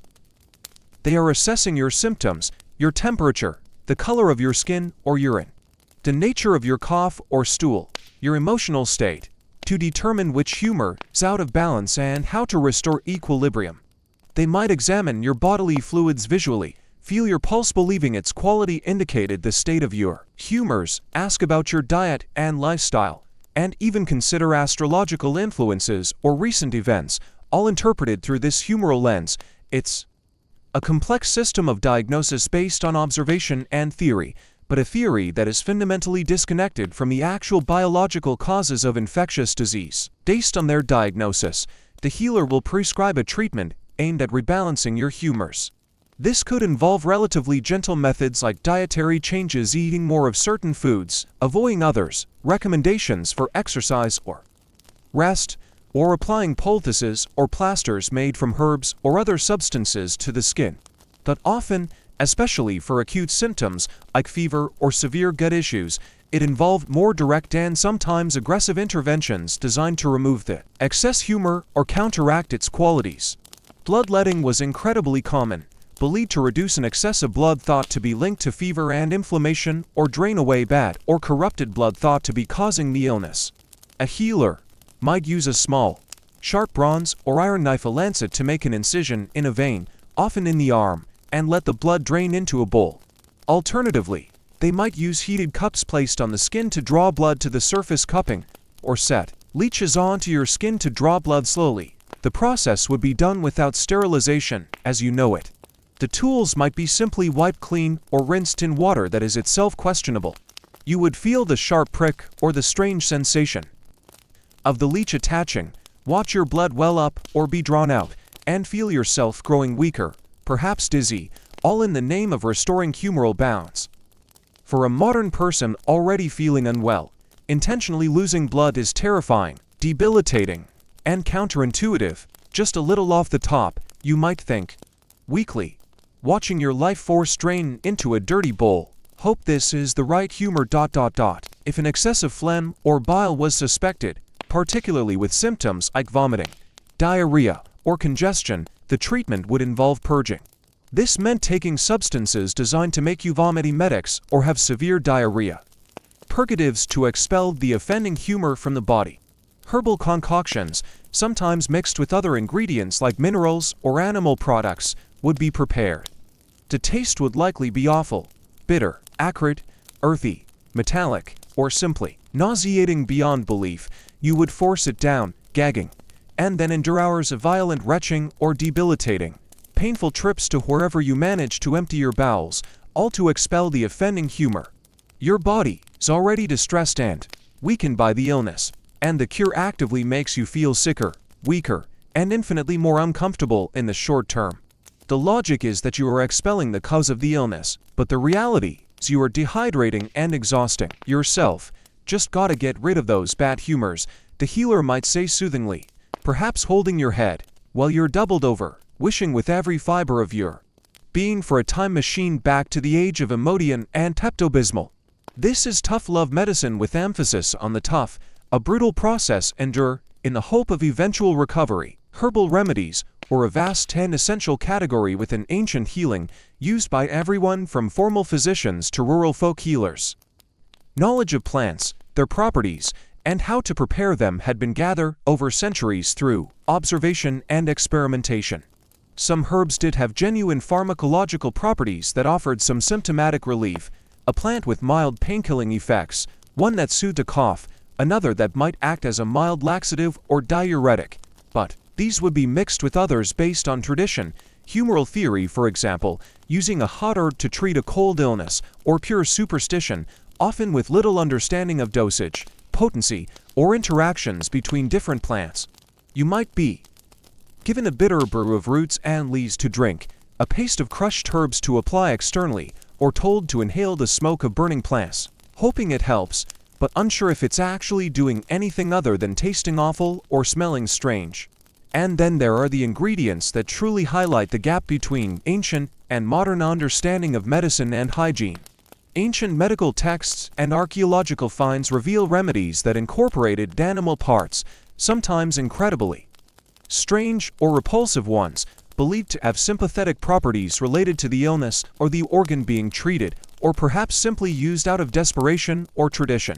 Ingredients could include ground-up animal organs, blood, bone, urine, or even excrement. It was not uncommon in ancient Roman remedies, drawing on older traditions and folk practices, to use ingredients derived from animals or even humans, sometimes incorporating elements that we would consider utterly repulsive or magical, such as using ground-up components of insects like spiders or beetles for certain ailments, specific animal organs like liver or brain, or even animal dung or urine for various conditions, applied internally or externally. This quirky tidbit shows that ancient medicine wasn't just about plants. It was a vast, often bizarre pharmacopoeia born of observation, desperation, and entirely different beliefs about the connection between the natural world, the body, and disease. Imagine being presented with a potion or poultice that you know, intuitively, should absolutely not be ingested or applied to an open wound, yet being told it is your only hope. Your modern gag reflex and ingrained sense of hygiene would likely stage a full-scale rebellion long before you could bring yourself to swallow or apply it. Is that mouse brain? You might think, eyes wide with horror, as the healer stirs a dark, lumpy mixture. The overall effectiveness of these treatments was, frankly, low compared to modern medicine, particularly for infectious diseases. While some herbal knowledge had genuine merit, the underlying theories of disease were incorrect. Procedures like bloodletting and purging, while sometimes accidentally coinciding with the body's natural healing processes or providing temporary symptomatic changes, often weakened the patient unnecessarily and did nothing to address the actual cause of infectious disease, the bacteria, viruses, and parasites running rampant in this environment. Furthermore, the pervasive lack of hygiene meant that even simple procedures carried a high risk of introducing secondary infections, and sterile tools used for bleeding or simple surgeries, poultices made with unclean water and applied to open wounds, ingesting substances contaminated with bacteria. These could easily make a patient worse, leading to complications or death. Recovery often depended more on the patient's own immune system fighting off the illness, combined with basic care like being kept warm and given simple food, if that was even possible in your circumstances, rather than the direct action of the treatment itself. The healer's role was often more about guiding the body's natural processes as they understood them and providing comfort or hope, rather than actively destroying the cause of the illness. Historians still debate the true extent to which ancient herbal knowledge was genuinely effective based on the actual pharmacological properties of plants versus success being due more to placebo effect, the body's natural resilience, or pure chance. Was there a core of effective plant medicine buried within layers of superstition and incorrect theory? Scholars also disagree on whether certain advanced surgical techniques and sophisticated tools found in archaeological contexts were commonly used outside of military hospitals or major urban centers.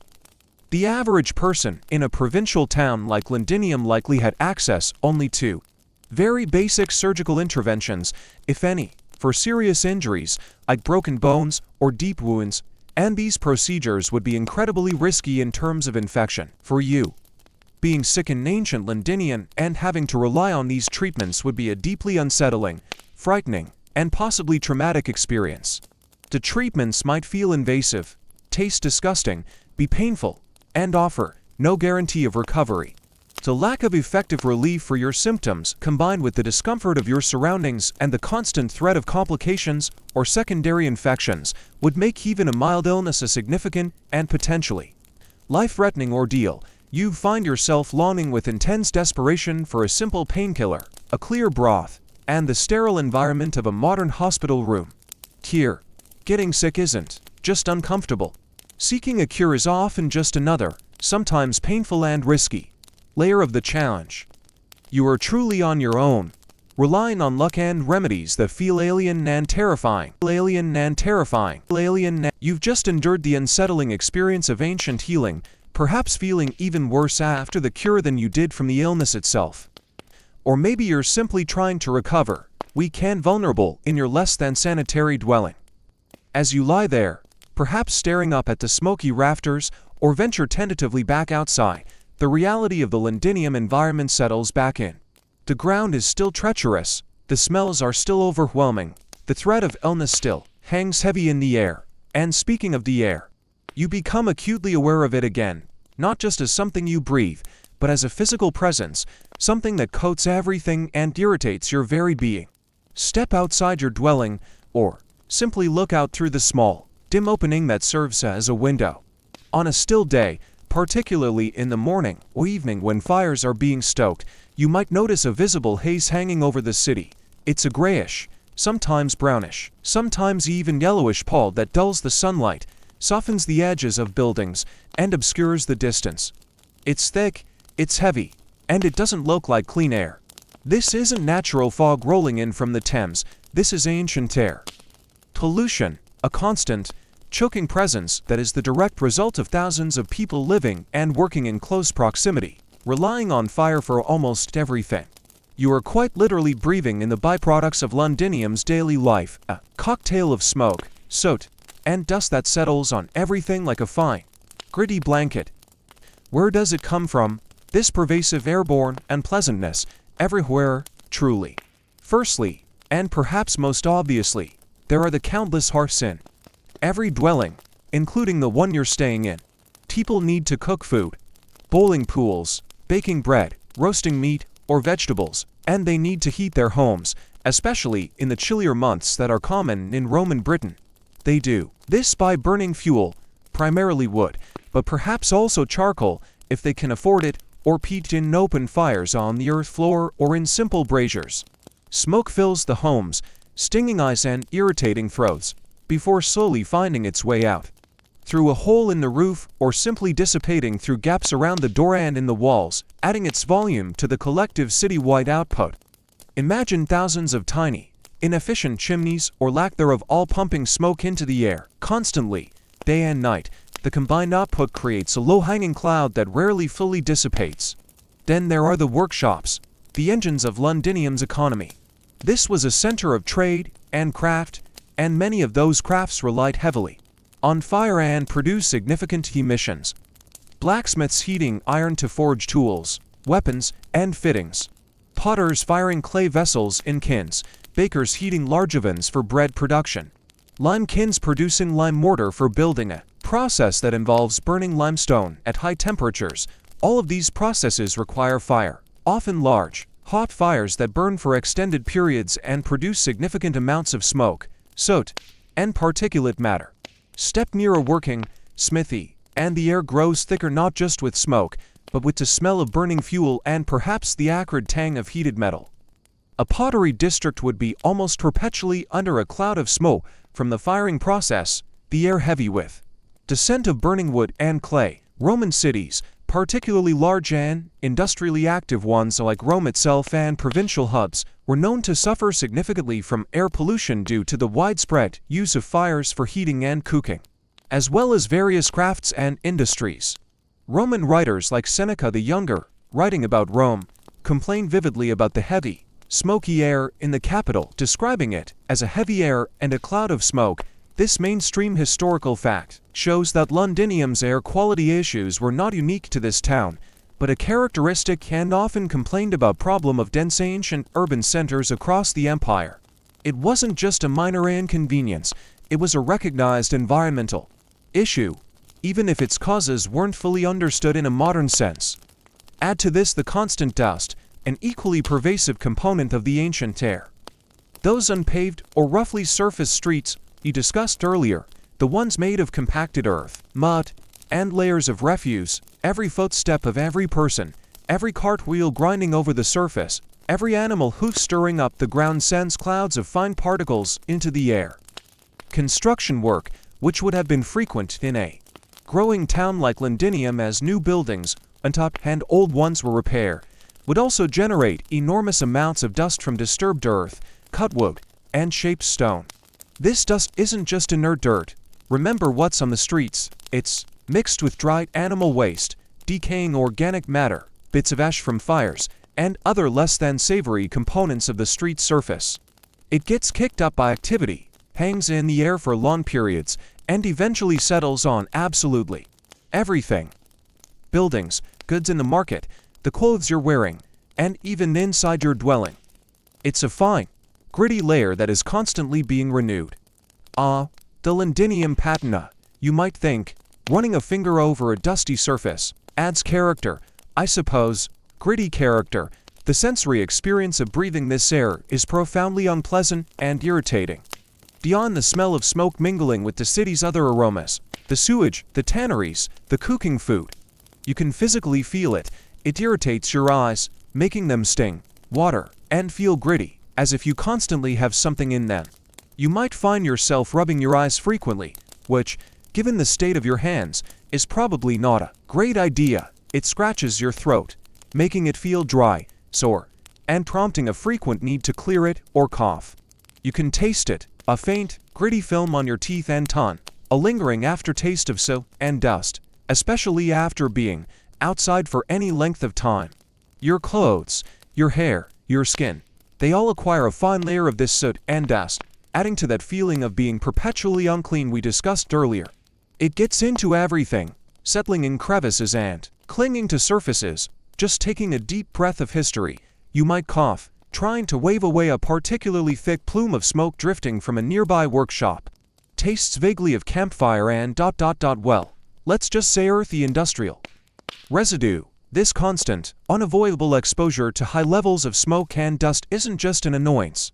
It has significant health consequences, both immediate and long-term. Chronically inhaling these fine particles and irritants inflammes and irritates the respiratory system.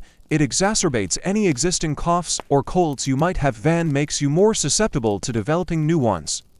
Over time, constant exposure contributes to the development of chronic lung issues like bronchitis, persistent coughs, and difficulty breathing.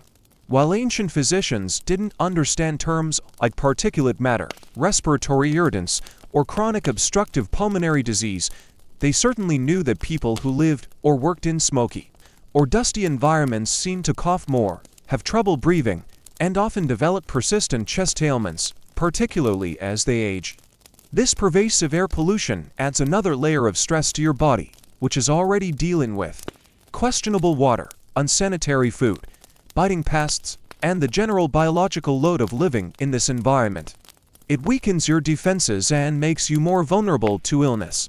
Roman Britain had significant local industries that contributed to air pollution, including extensive pottery production, particularly in areas like the Nene Valley, but also likely on a smaller scale in or near towns like Londinium to supply local demand.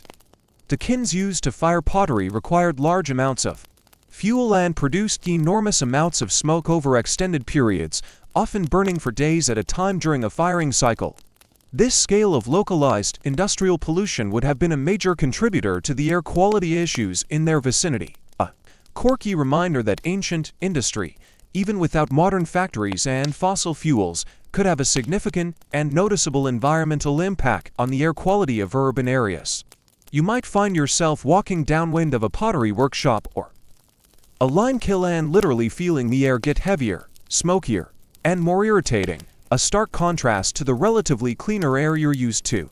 Historians still debate the primary type of fuel used for heating homes in different regions of Roman Britain and by different social classes.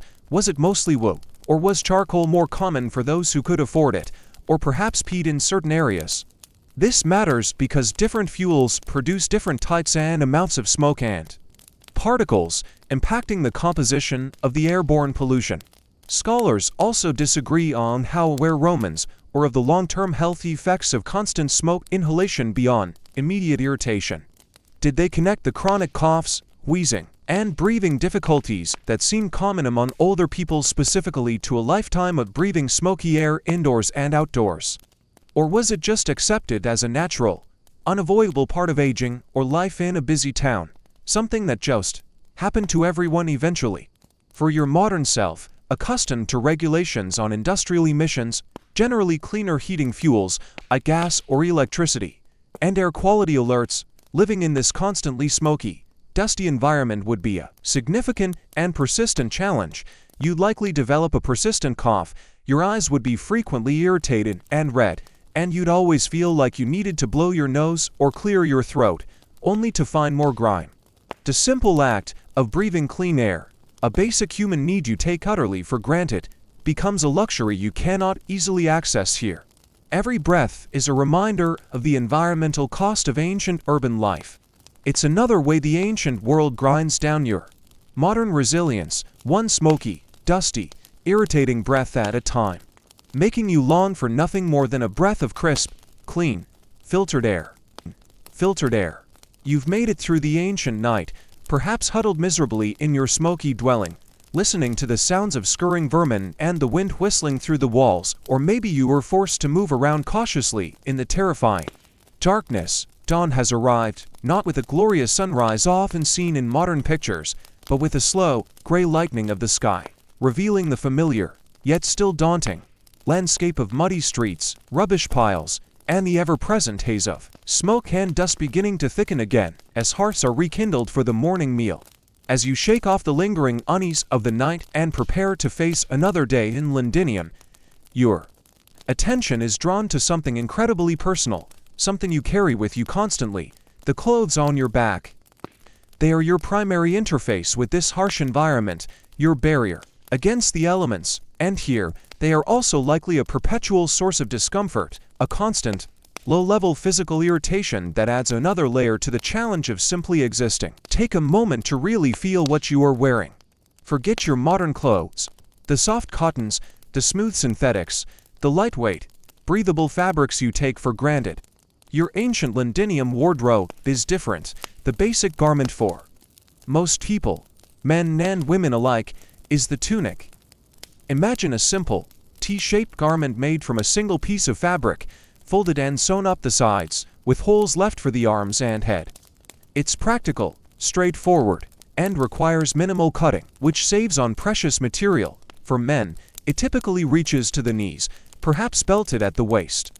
For women, it's longer, often extending to the ankles, sometimes belted higher, under the bust, over this, depending on the weather and your activities. You might wear a belt made of leather or rope, maybe a simple cloak or a heavier wrap for warmth, fastened with a brooch or pin.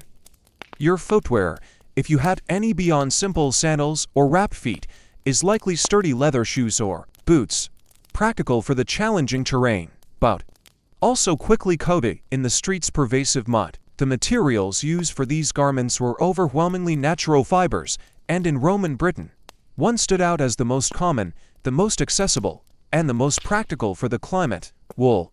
Wool was indeed the most common textile found and used in Roman Britain for everyday clothing for people across different social classes, from the working poor to wealthier individuals, though the quality would vary. This mainstream fact is fundamental to understanding your ancient wardrobe. Britain had a long tradition of sheep farming, and the Romans further developed the wool industry, recognizing its value. Wool was abundant, relatively cheap compared to imported linen or silk, and provided excellent warmth, which was absolutely essential in the often damp, cool, and downright cold British climate. It was also durable, able to withstand the rigors of daily wear and manual labor, and could be dyed various colors, though bright, vibrant colors or more expensive and less common for everyday wear. So, you are almost certainly wearing something made primarily, if not entirely, of wool. Now, wool, as you know it today, can be incredibly soft, fine, and luxurious. Think cashmere or merino wool sweaters that feel smooth against your skin, but ancient wool, Not always. The processing methods were different. While some finer wools were produced, particularly for the elite or for export, the wool used for everyday garments in a provincial town like Londinium was often much coarser. It might have contained guard hairs from the sheep's fleece or been spun into a thicker, rougher yarn. The finishing processes weren't as refined as modern ones.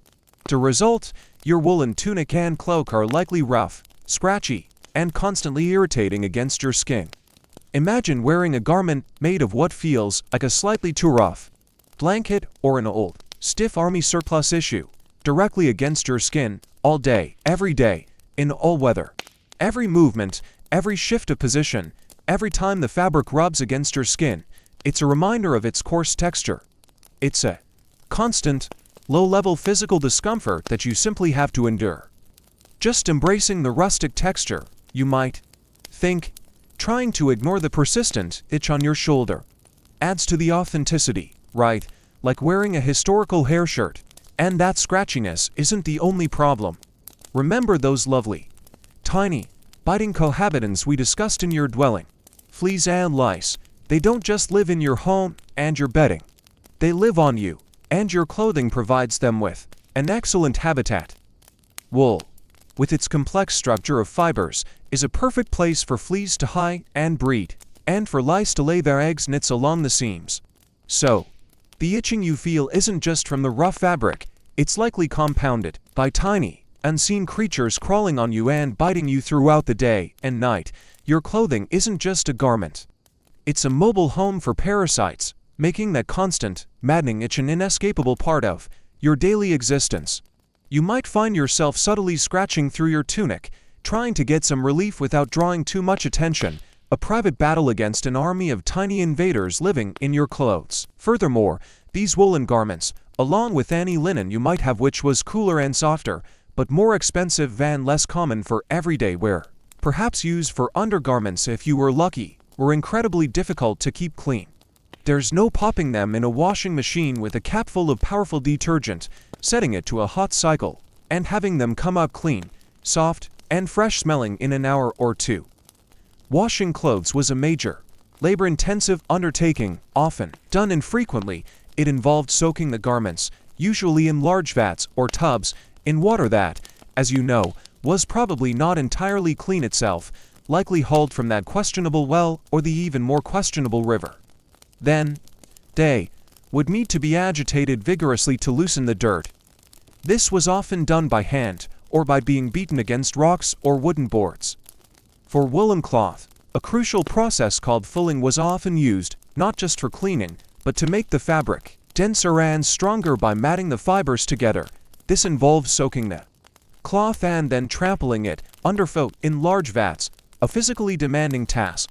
And the cleaning agents used, forget your modern detergents and fabric softeners. Harsh lye, derived from wood ash, was sometimes used, which could be effective at cutting grease, but was also harsh on the fabric and skin. And, echoing our earlier discussion on the pervasive smells and industries of the city, urine was a key ingredient in fulling. The process of fulling, essential for making woolen cloth denser and stronger, often involved soaking and trampling the fabric in a mixture that included stale urine, which was highly valued for its ammonia content. The ammonia acted as a powerful degreasing and cleaning agent, helping to remove oils and dirt from the wool fibers. This quirky fact about the ancient laundry process connects directly back to the pervasive smells of the city and adds a whole new layer of appreciation for your modern washing machine and laundry detergent. Imagine the smell of clothes cleaned this way. Even after rinsing, a faint, underlying ammonia-like odor might linger, layered with the scent of wet wool. Doing the laundry, you might think with a sigh. Just a little stomp stomp stomp in the pee vat. Good times. This complex, labor-intensive, and not particularly pleasant cleaning process meant that clothes were not washed frequently. People likely had very limited wardrobes, perhaps just one or two tunics, a cloak, maybe a belt and a pair of shoes. These garments would be worn for days, weeks, or even longer between washes. During that time, they would accumulate dirt from the streets and your dwelling, sweat, body oils, and all the various smells of ancient life. They would absorb smoke from the hearth, pick up grime from surfaces you brushed against, and retain the scent of your own body odor, which, as we discussed, was likely quite pronounced due to infrequent personal washing. To result, your clothing would likely feel stiff from accumulated dirt and the harsh cleaning process, heavy especially if damp, from the pervasive humidity, constantly slightly itchy from the coarse fibers and the resident pests, and possess a complex, well-aged aroma, a blend of smoke, sweat, dirt, and perhaps that faint, lingering hint of ammonia from the last wash. The initial scratchiness of the wool might fade somewhat over time as it softens slightly with wear, but it would be replaced by the discomfort of ingrained dirt and sweat. Trying to feel truly clean when your clothes are in this state is impossible. They are a constant reminder of the unsanitary world you inhabit, a layer of physical discomfort you carry with you. Everywhere you go, they don't just cover you. They are a part of the ancient Londinium experience, clinging to you like the smell. My tunic has character, you might think with resignation, trying to find a less itchy spot on your arm, a character developed over several weeks of intense exposure to ancient Londinium's finest atmospheric and biological elements, truly vintage. Contrast this with your modern life, where you likely have multiple changes of clothes, made from soft, breathable, easily washable fabrics like cotton, linen, or various synthetics. You can throw a garment in the washing machine with powerful detergents and fabric softeners and have it come out clean, fresh-smelling, and soft in an hour or two.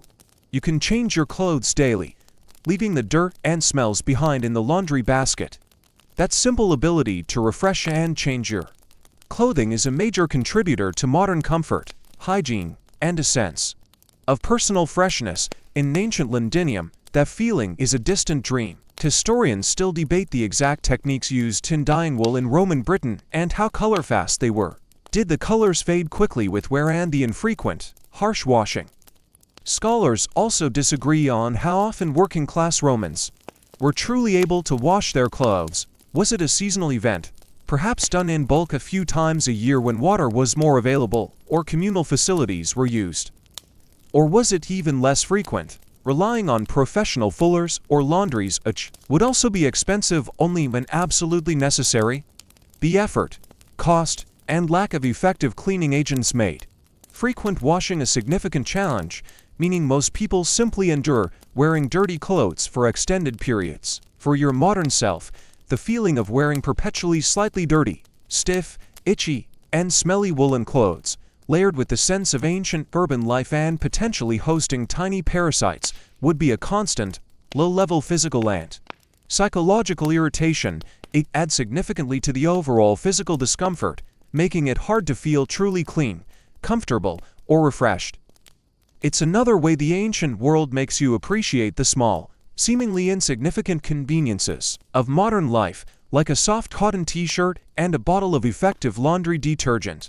Your wardrobe here isn't about fashion or even comfort. It's about basic, uncomfortable utility, a second skin of grime and itchiness that you cannot easily shed. You've spent the day, or what feels like a very long, incredibly uncomfortable day navigating the sensory minefield of ancient Londinium. You've breathed the smoky, dusty air that coats your throat and stings your eyes, dodged the biological and physical hazards underfoot in the treacherous streets, felt the pervasive grime on your skin that no amount of ancient washing seems to remove, and perhaps even battled a wave of illness brought on by the general unsanitary conditions. Your body is tired, your senses are overloaded, and your modern mind is likely reeling from the sheer, relentless discomfort of it all. But the day, in its ancient, challenging glory, is drawing to a close as the sun begins its descent towards the horizon, painting the smoky haze that hangs over the city in hues of dusty orange, muted purple, and fading gray. A new reality begins to assert itself. The light is fading, slowly but inexorably, and with its departure, a significant portion of your ability to safely and confidently interact with this world diminishes. This isn't like watching the sunset from a modern city, knowing that as the natural light fades, the artificial light will seamlessly take over, illuminating streets, buildings, and public spaces. Oh no, that is a luxury of the distant future. As the twilight deepens into dusk, and dusk gives way to true night, the profound nature of ancient urban darkness begins to assert itself.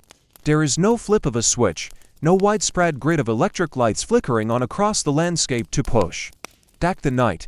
The light sources are few, far between, and incredibly limited in their reach. You might see the faint, flickering, warm glow of hearth fires through open doorways or the small, unglazed window openings of dwellings, inside homes, or carried by individuals eating to move around, small oil lamps, simple pottery or metal vessels burning olive oil or another animal fat-based fuel with a linen or papyrus wick would provide tiny, flickering pools of yellow light. Taverns or workshops that stay open late might cast a slightly larger, but still localized, area of light onto the immediate street outside their entrance.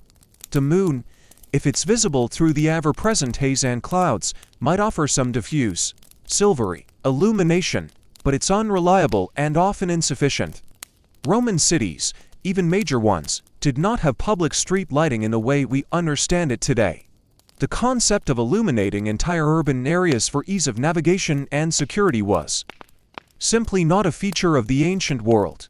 This mainstream historical fact means that once the sun goes down, the city plunges into a level of darkness that most modern city dwellers have never experienced outside of a power outage in a rural area. It's not just dim. It's profoundly, disorientingly, and often terrifyingly dark.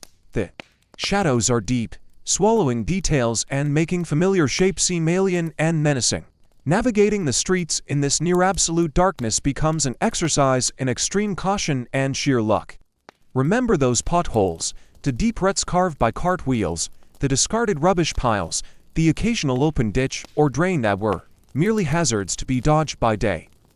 They are now invisible traps waiting for you. Every step is a gamble. Tripping is almost guaranteed if you try to move at anything faster than a snail's pace. A sprained ankle from stepping into a hidden rut, a nasty fall headfirst into a pile of refuse, a collision with an unseen obstacle, or even another person moving just as cautiously. These are all very real and immediate possibilities. The ground that was challenging by day becomes a treacherous, unseen obstacle course by night, where the consequences of a misstep are potentially much higher. You might find yourself shuffling along, arms outstretched slightly, feeling your way with your feet, your eyes straining uselessly into the blackness, beyond the tiny circle of light cast by your own or someone else's lamp, if you even have one. All right, you might mutter to yourself, trying to sound brave but feeling distinctly nervous, shuffling cautiously. Time for the ancient agility test. Level: expert darkness. Try not to break anything important or land in anything squishy. And it's not just the physical obstacles underfoot. The cover of darkness provides opportunities for those with less than honorable intentions. Crime rates often increase significantly after dark in ancient cities, just as they have throughout history before the advent of widespread lighting. Robbery was a significant risk. Figures could lurk unseen in the deep shadows of an alleyway or doorway, waiting to ambush the unwary traveler carrying anything of value. Assault was also a possibility. Being alone and vulnerable in the darkness of the winding, unlit streets makes you an easy target for those who prey on others. The fear isn't just about where you're stepping. It's about who might be lurking just beyond the reach of the faint light from your or their lantern, or just outside the small pool of light cast from a building. You might find yourself constantly scanning the edges of your limited vision, your heart beating a little faster than usual, every unexpected noise making you jump. The sounds of the city change dramatically at night. The daytime clamor of workshops, shouting merchants, and busy crowds fades, replaced by a different auditory landscape. It might seem quieter at first, a welcome relief from the daytime cacophony. But other sounds become more prominent and potentially unsettling in the absence of visual context. Distant shouts or cries, the noises of animals, both domestic and perhaps wilder ones drawn by the city's refuse, the creaking of timber buildings settling, the wind whistling through gaps in walls, the sounds of people moving unseen in the darkness, their footsteps, coughs, or hushed voices. The lack of visual context makes these sounds ambiguous and potentially frightening. Was that just an animal rooting in the rubbish, or something else? Was that distant shout a greeting between friends, or someone in trouble calling for help? Your imagination fueled by the darkness, and your heightened sense of vulnerability starts to work over time, conjuring potential threats from every unexplained sound. Being out after dark in ancient Londinium feels isolating and profoundly dangerous. If you had to travel any distance, carrying a lantern or torch would be essential, providing only a small, flickering bubble of light that helps you see your immediate path. It also makes you a visible target for anyone watching from the surrounding darkness. Traveling alone would be particularly risky. People who could afford it might hire someone to accompany them with a light. Any sense of security you might feel during the day, amidst the crowds and under the sun, evaporates. Almost entirely in the darkness, the city becomes a different, more menacing place. While not comparable to modern police forces or streetlights, some Roman cities did have forms of night watchmen or patrols, notably the vigils in Rome, who primarily served as firefighters, but also had some responsibility for public order and deterring petty crime. After dark, it's possible that Londinium, as an important port and administrative center, had some form of organized patrol, perhaps linked to the military fort or local authorities, but their numbers would have been small, their effectiveness limited in the widespread darkness, and their coverage certainly wouldn't extend to every dark alley or shadowy corner. This mainstream historical fact shows that Romans were aware of the need for some form of public safety and fire prevention at night, but their methods were basic, reactive, and not based on the principle of widespread illumination to deter crime proactively. Beyond the very real physical dangers of tripping and being robbed, ancient Romans also had beliefs about the night being a time when ghosts, spirits, and supernatural creatures were more active and dangerous. The darkness was not just an absence of light. It was a time when the veil between worlds was thinner, when restless spirits of the dead might walk, or malevolent entities could roam freely. Folklore and superstition added a significant layer of psychological fear to the very real physical dangers of darkness. Tales of restless spirits, vengeful ghosts, lemures, or larvae, or other malevolent supernatural entities, might make simply being out at night psychologically terrifying for a Roman, in addition to the risk of robbery, assault, or falling into a ditch. This quirky tidbit shows that the dangers of the night weren't just physical. They were also deeply ingrained in the cultural imagination, adding a psychological burden to the physical risks. Imagine fearing not only human attackers lurking in the shadows, but also invisible, supernatural beings seeking to harm you. Okay, you might whisper to yourself, clutching your imaginary lantern tighter, trying to convince yourself that the rustling sound was just a rat. Just the physical dangers, please, the invisible, spooky ones are a bit much for my modern nerves. Historians still debate the effectiveness of Roman urban watchmen outside of Rome itself. Were they a significant deterrent to crime in provincial towns like Londinium, or were they primarily focused on their firefighting duties? Archaeologists also disagree on whether any form of fixed public lighting existed in provincial towns like Londinium. Even simple lamps at major crossroads or outside important public buildings like temples or the Forum, or if illumination was left entirely to individual initiative, carrying a lamp or hiring someone with one. The lack of clear archaeological or textual evidence leaves room for scholarly discussion on just how dark and how dangerous the streets of Londinium truly were after sunset for the average resident. For your modern self, the coming of night in ancient Londinium is a stark cue to seek shelter and stay put. The idea of a casual evening stroll, grabbing a late-night snack, or meeting friends at a bar is laughable, replaced by the urgent need to find a safe, enclosed space before the darkness descends completely. Every step outside your dwelling after dark is fraught with risk, a calculated gamble against unseen physical dangers and the potential for human or perhaps even perceived supernatural malevolence. The darkness isn't just an absence of light. It's an active threat, concealing obstacles, providing cover for criminals, amplifying fear, and making you acutely aware of your vulnerability in a world that does not cater to your modern expectations of safety and convenience after sunset. Surviving a day here definitely includes surviving the transition to night, which is a significant and terrifying challenge in itself.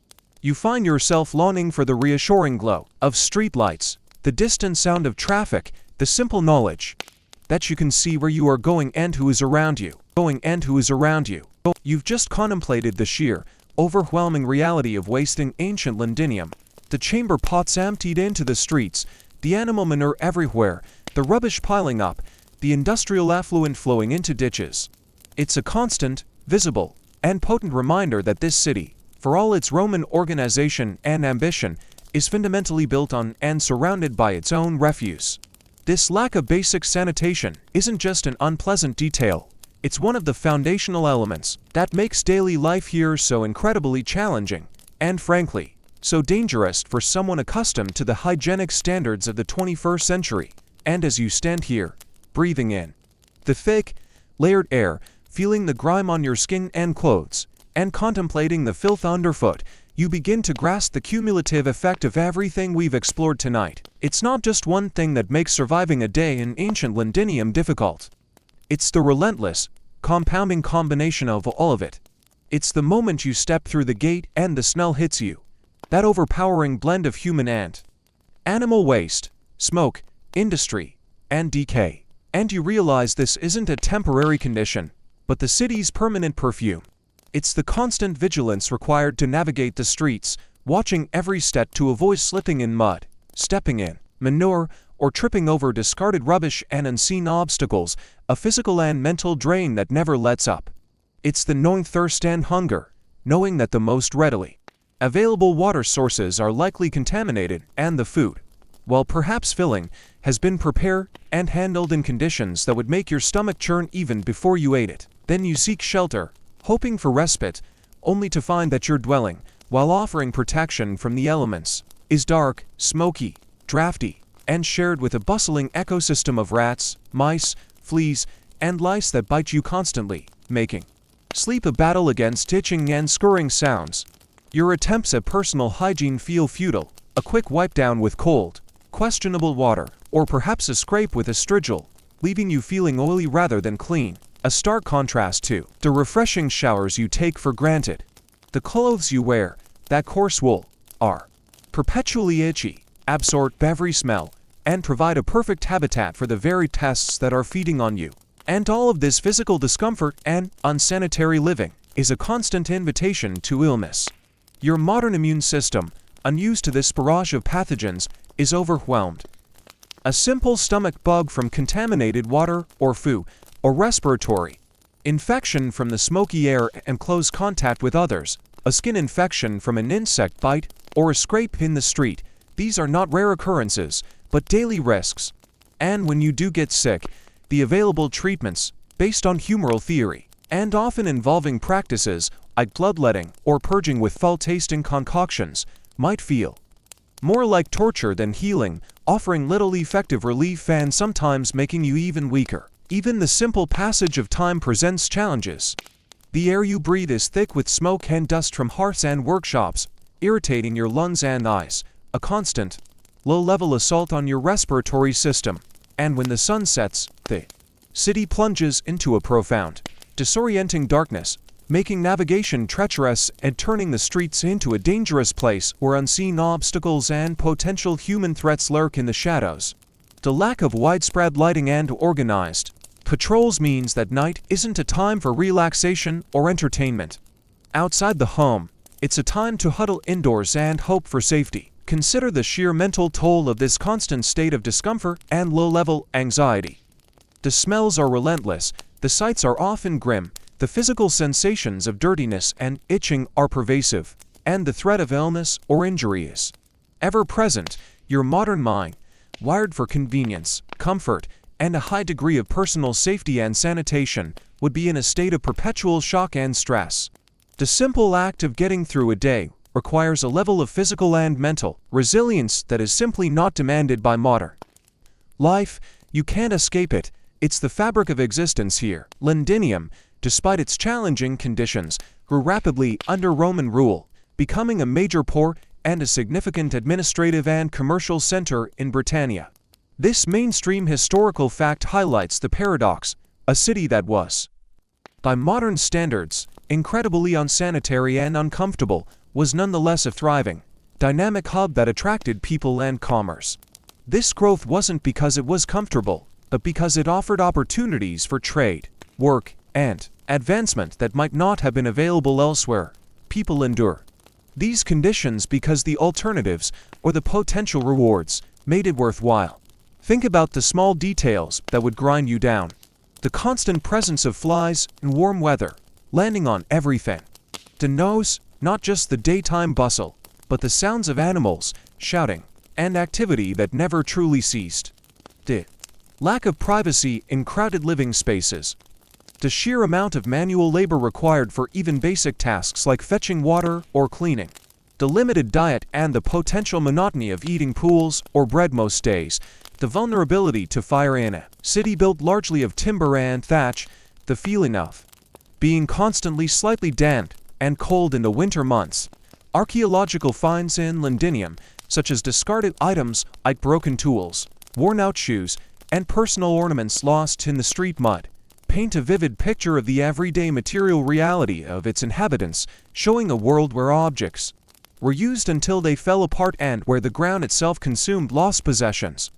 This quirky tidbit, seeing the detritus of daily life preserved in the layers of mud, reinforces just how different their material world was and how quickly things were lost to the pervasive filth of the city streets. It's a tangible link to the messiness of their existence. Historians still debate the average life expectancy for residents of Roman Londinium, taking into account factors like infant mortality, disease, and injury. While skeletal remains can provide some clues about diet, disease, and trauma, it's difficult to get a precise figure or compare it directly to modern life expectancy due to different ways of recording ages and causes of death. Scholars also disagree on the extent to which people living in urban centers like Londinium developed some degree of immunity or tolerance to the endemic diseases and unsanitary conditions compared to those living in more dispersed rural settlements. Was there a process of adaptation, or was it simply a constant struggle for survival? For your modern self, accustomed to clean water from a tap, refrigerated food, effective waste disposal, comfortable and washable clothing, readily available medical care, and well-lit, relatively safe streets, the reality of ancient Londinium is an overwhelming assault on every front. Your senses are constantly offended, your body is under perpetual stress from dirt, pests, and potential pathogens, and your mind is likely struggling to cope with the sheer lack of comfort and safety. You wouldn't last a day, not necessarily because you'd immediately died. Oh, that's a distinct possibility with some illnesses, but because the constant, grinding discomfort, the pervasive filth, the lack of basic amenities you take for granted, and the ever-present threat to your health and safety would be psychologically and physically unbearable. You'd be exhausted, disgusted, anxious, and longing desperately for the clean, comfortable, sanitized world you left behind. You wouldn't survive a day before your modern self simply gave up, overwhelmed by the sheer, relentless unpleasantness of it all. It's a world that reminds you just how much progress humanity has made in areas like sanitation, medicine, and public health. It makes you appreciate the simple luxury of a hot shower, a clean glass of water, a flush toilet, and the ability to walk down a street at night without fearing for your life or your footwear. Ancient Londinium was a vibrant, important city, a hub of activity and opportunity, but it was also, by modern standards, a deeply uncomfortable, unhealthy, and challenging place to live. And having experienced even a glimpse of its reality, you know, with absolute certainty, that you wouldn't last a day. The sounds of the ancient city begin to fade now. The distant shouts, the creak of timber, the scurrying of tiny feet in the walls. The smells begin to soften, the heavy air becoming lighter. The feeling of grime on your skin slowly lessens. Let the sounds and sensations of this ancient world drift away, further and further. Back into the past, leaving you here, now, safe and comfortable. In your own time, feel the softness of your pillow, the warmth of your blanket. The gentle hum of the fan. Let your breathing slow, become deep, and even. The journey is over. The ancient city is quiet, now. Sleeping. And soon, you will be to. Drifting. Floating. Letting go of the day, of the past. Just calm. And quiet. And quiet. You've survived the night, faced the gray, smoky dawn, and are now acutely, uncomfortably aware of the state of your clothing, that itchy, coarse wool, likely layered with grime, and hosting tiny, unwelcome guests. That feeling of being perpetually dirty, of carrying the environment with you on your clothes, is a constant physical reminder of the world you inhabit. And this feeling isn't just about the clothes themselves.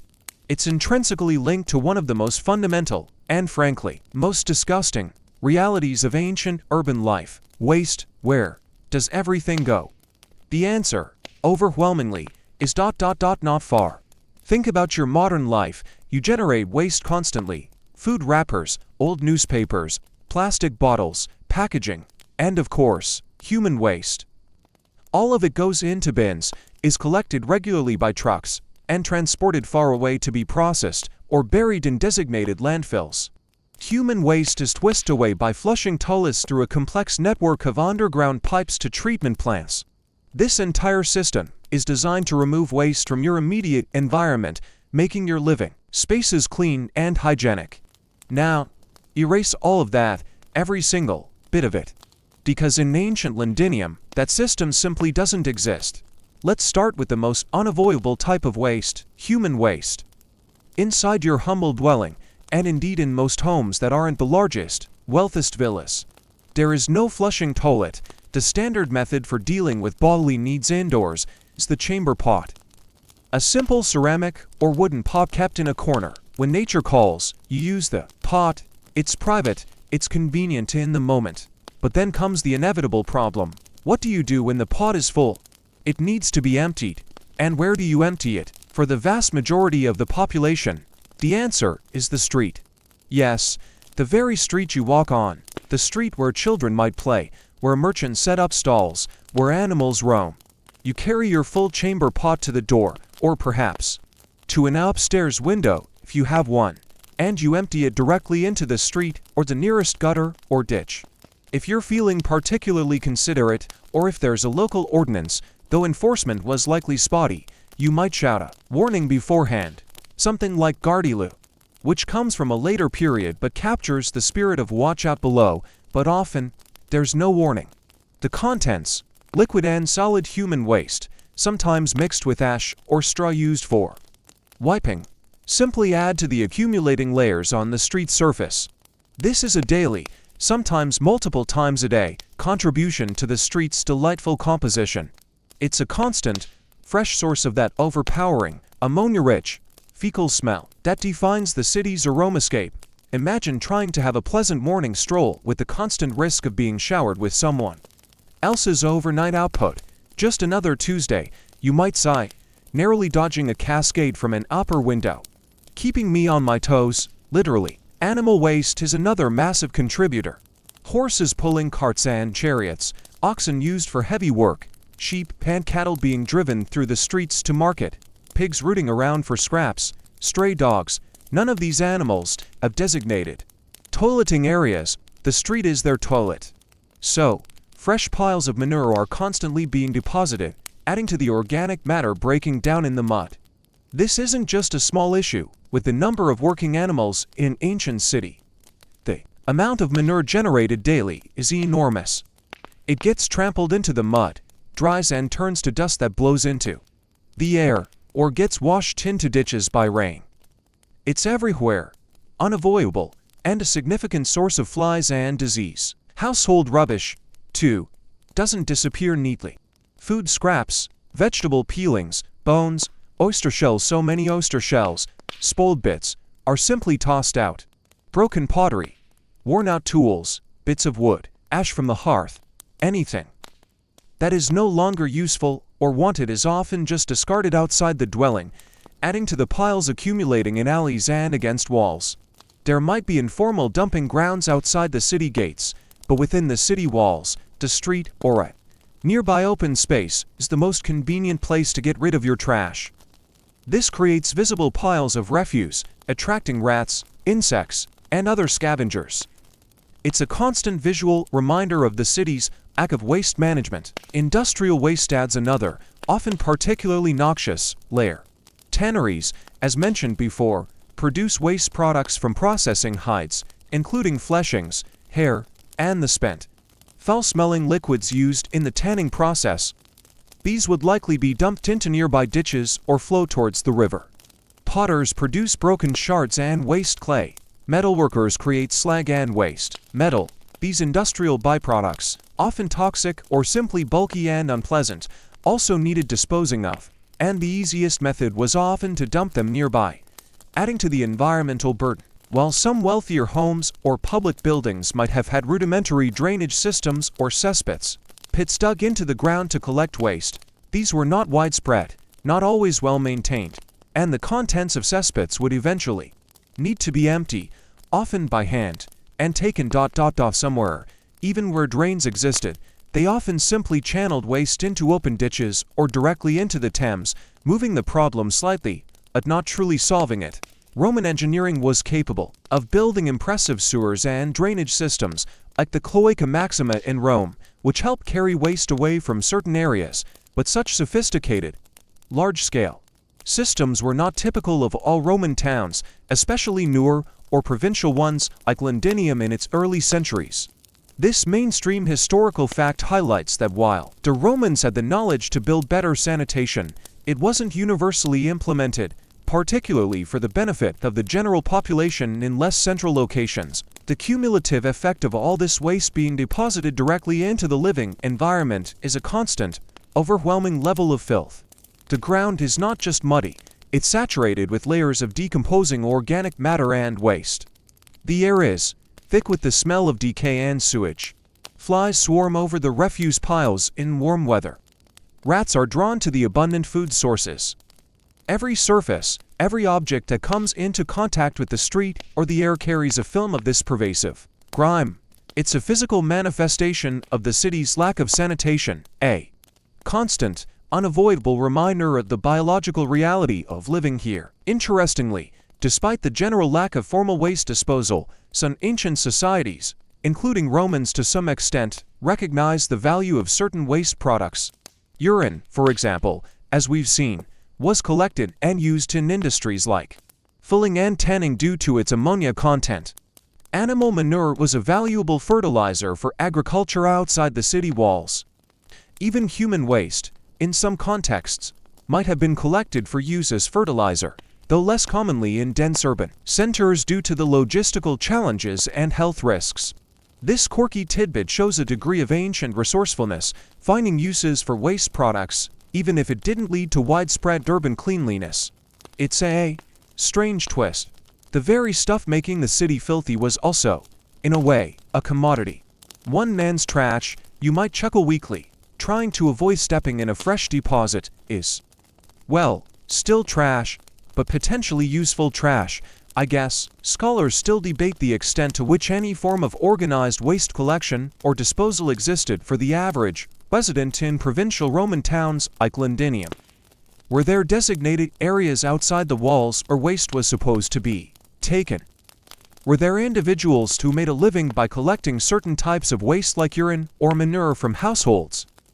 Or was it largely left to individual households to dispose of their waste as best or as easily as they could, resulting in the conditions we see? Debate continues over how effective any regulations regarding waste disposal were and how strictly they were enforced by local authorities. For your modern self, the sheer, visible, and olfactory reality of living amongst your own and everyone else's waste is perhaps one of the most shocking and difficult aspects of ancient Londinium.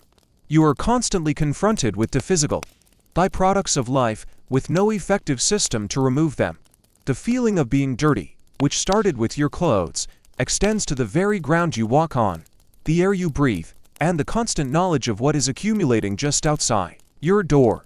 It's a level of environmental filth that your modern mind struggles to process, a stark contrast to the sanitized world you come from. Surviving a day here means not just enduring discomfort, but actively navigating and living within a landscape of waste.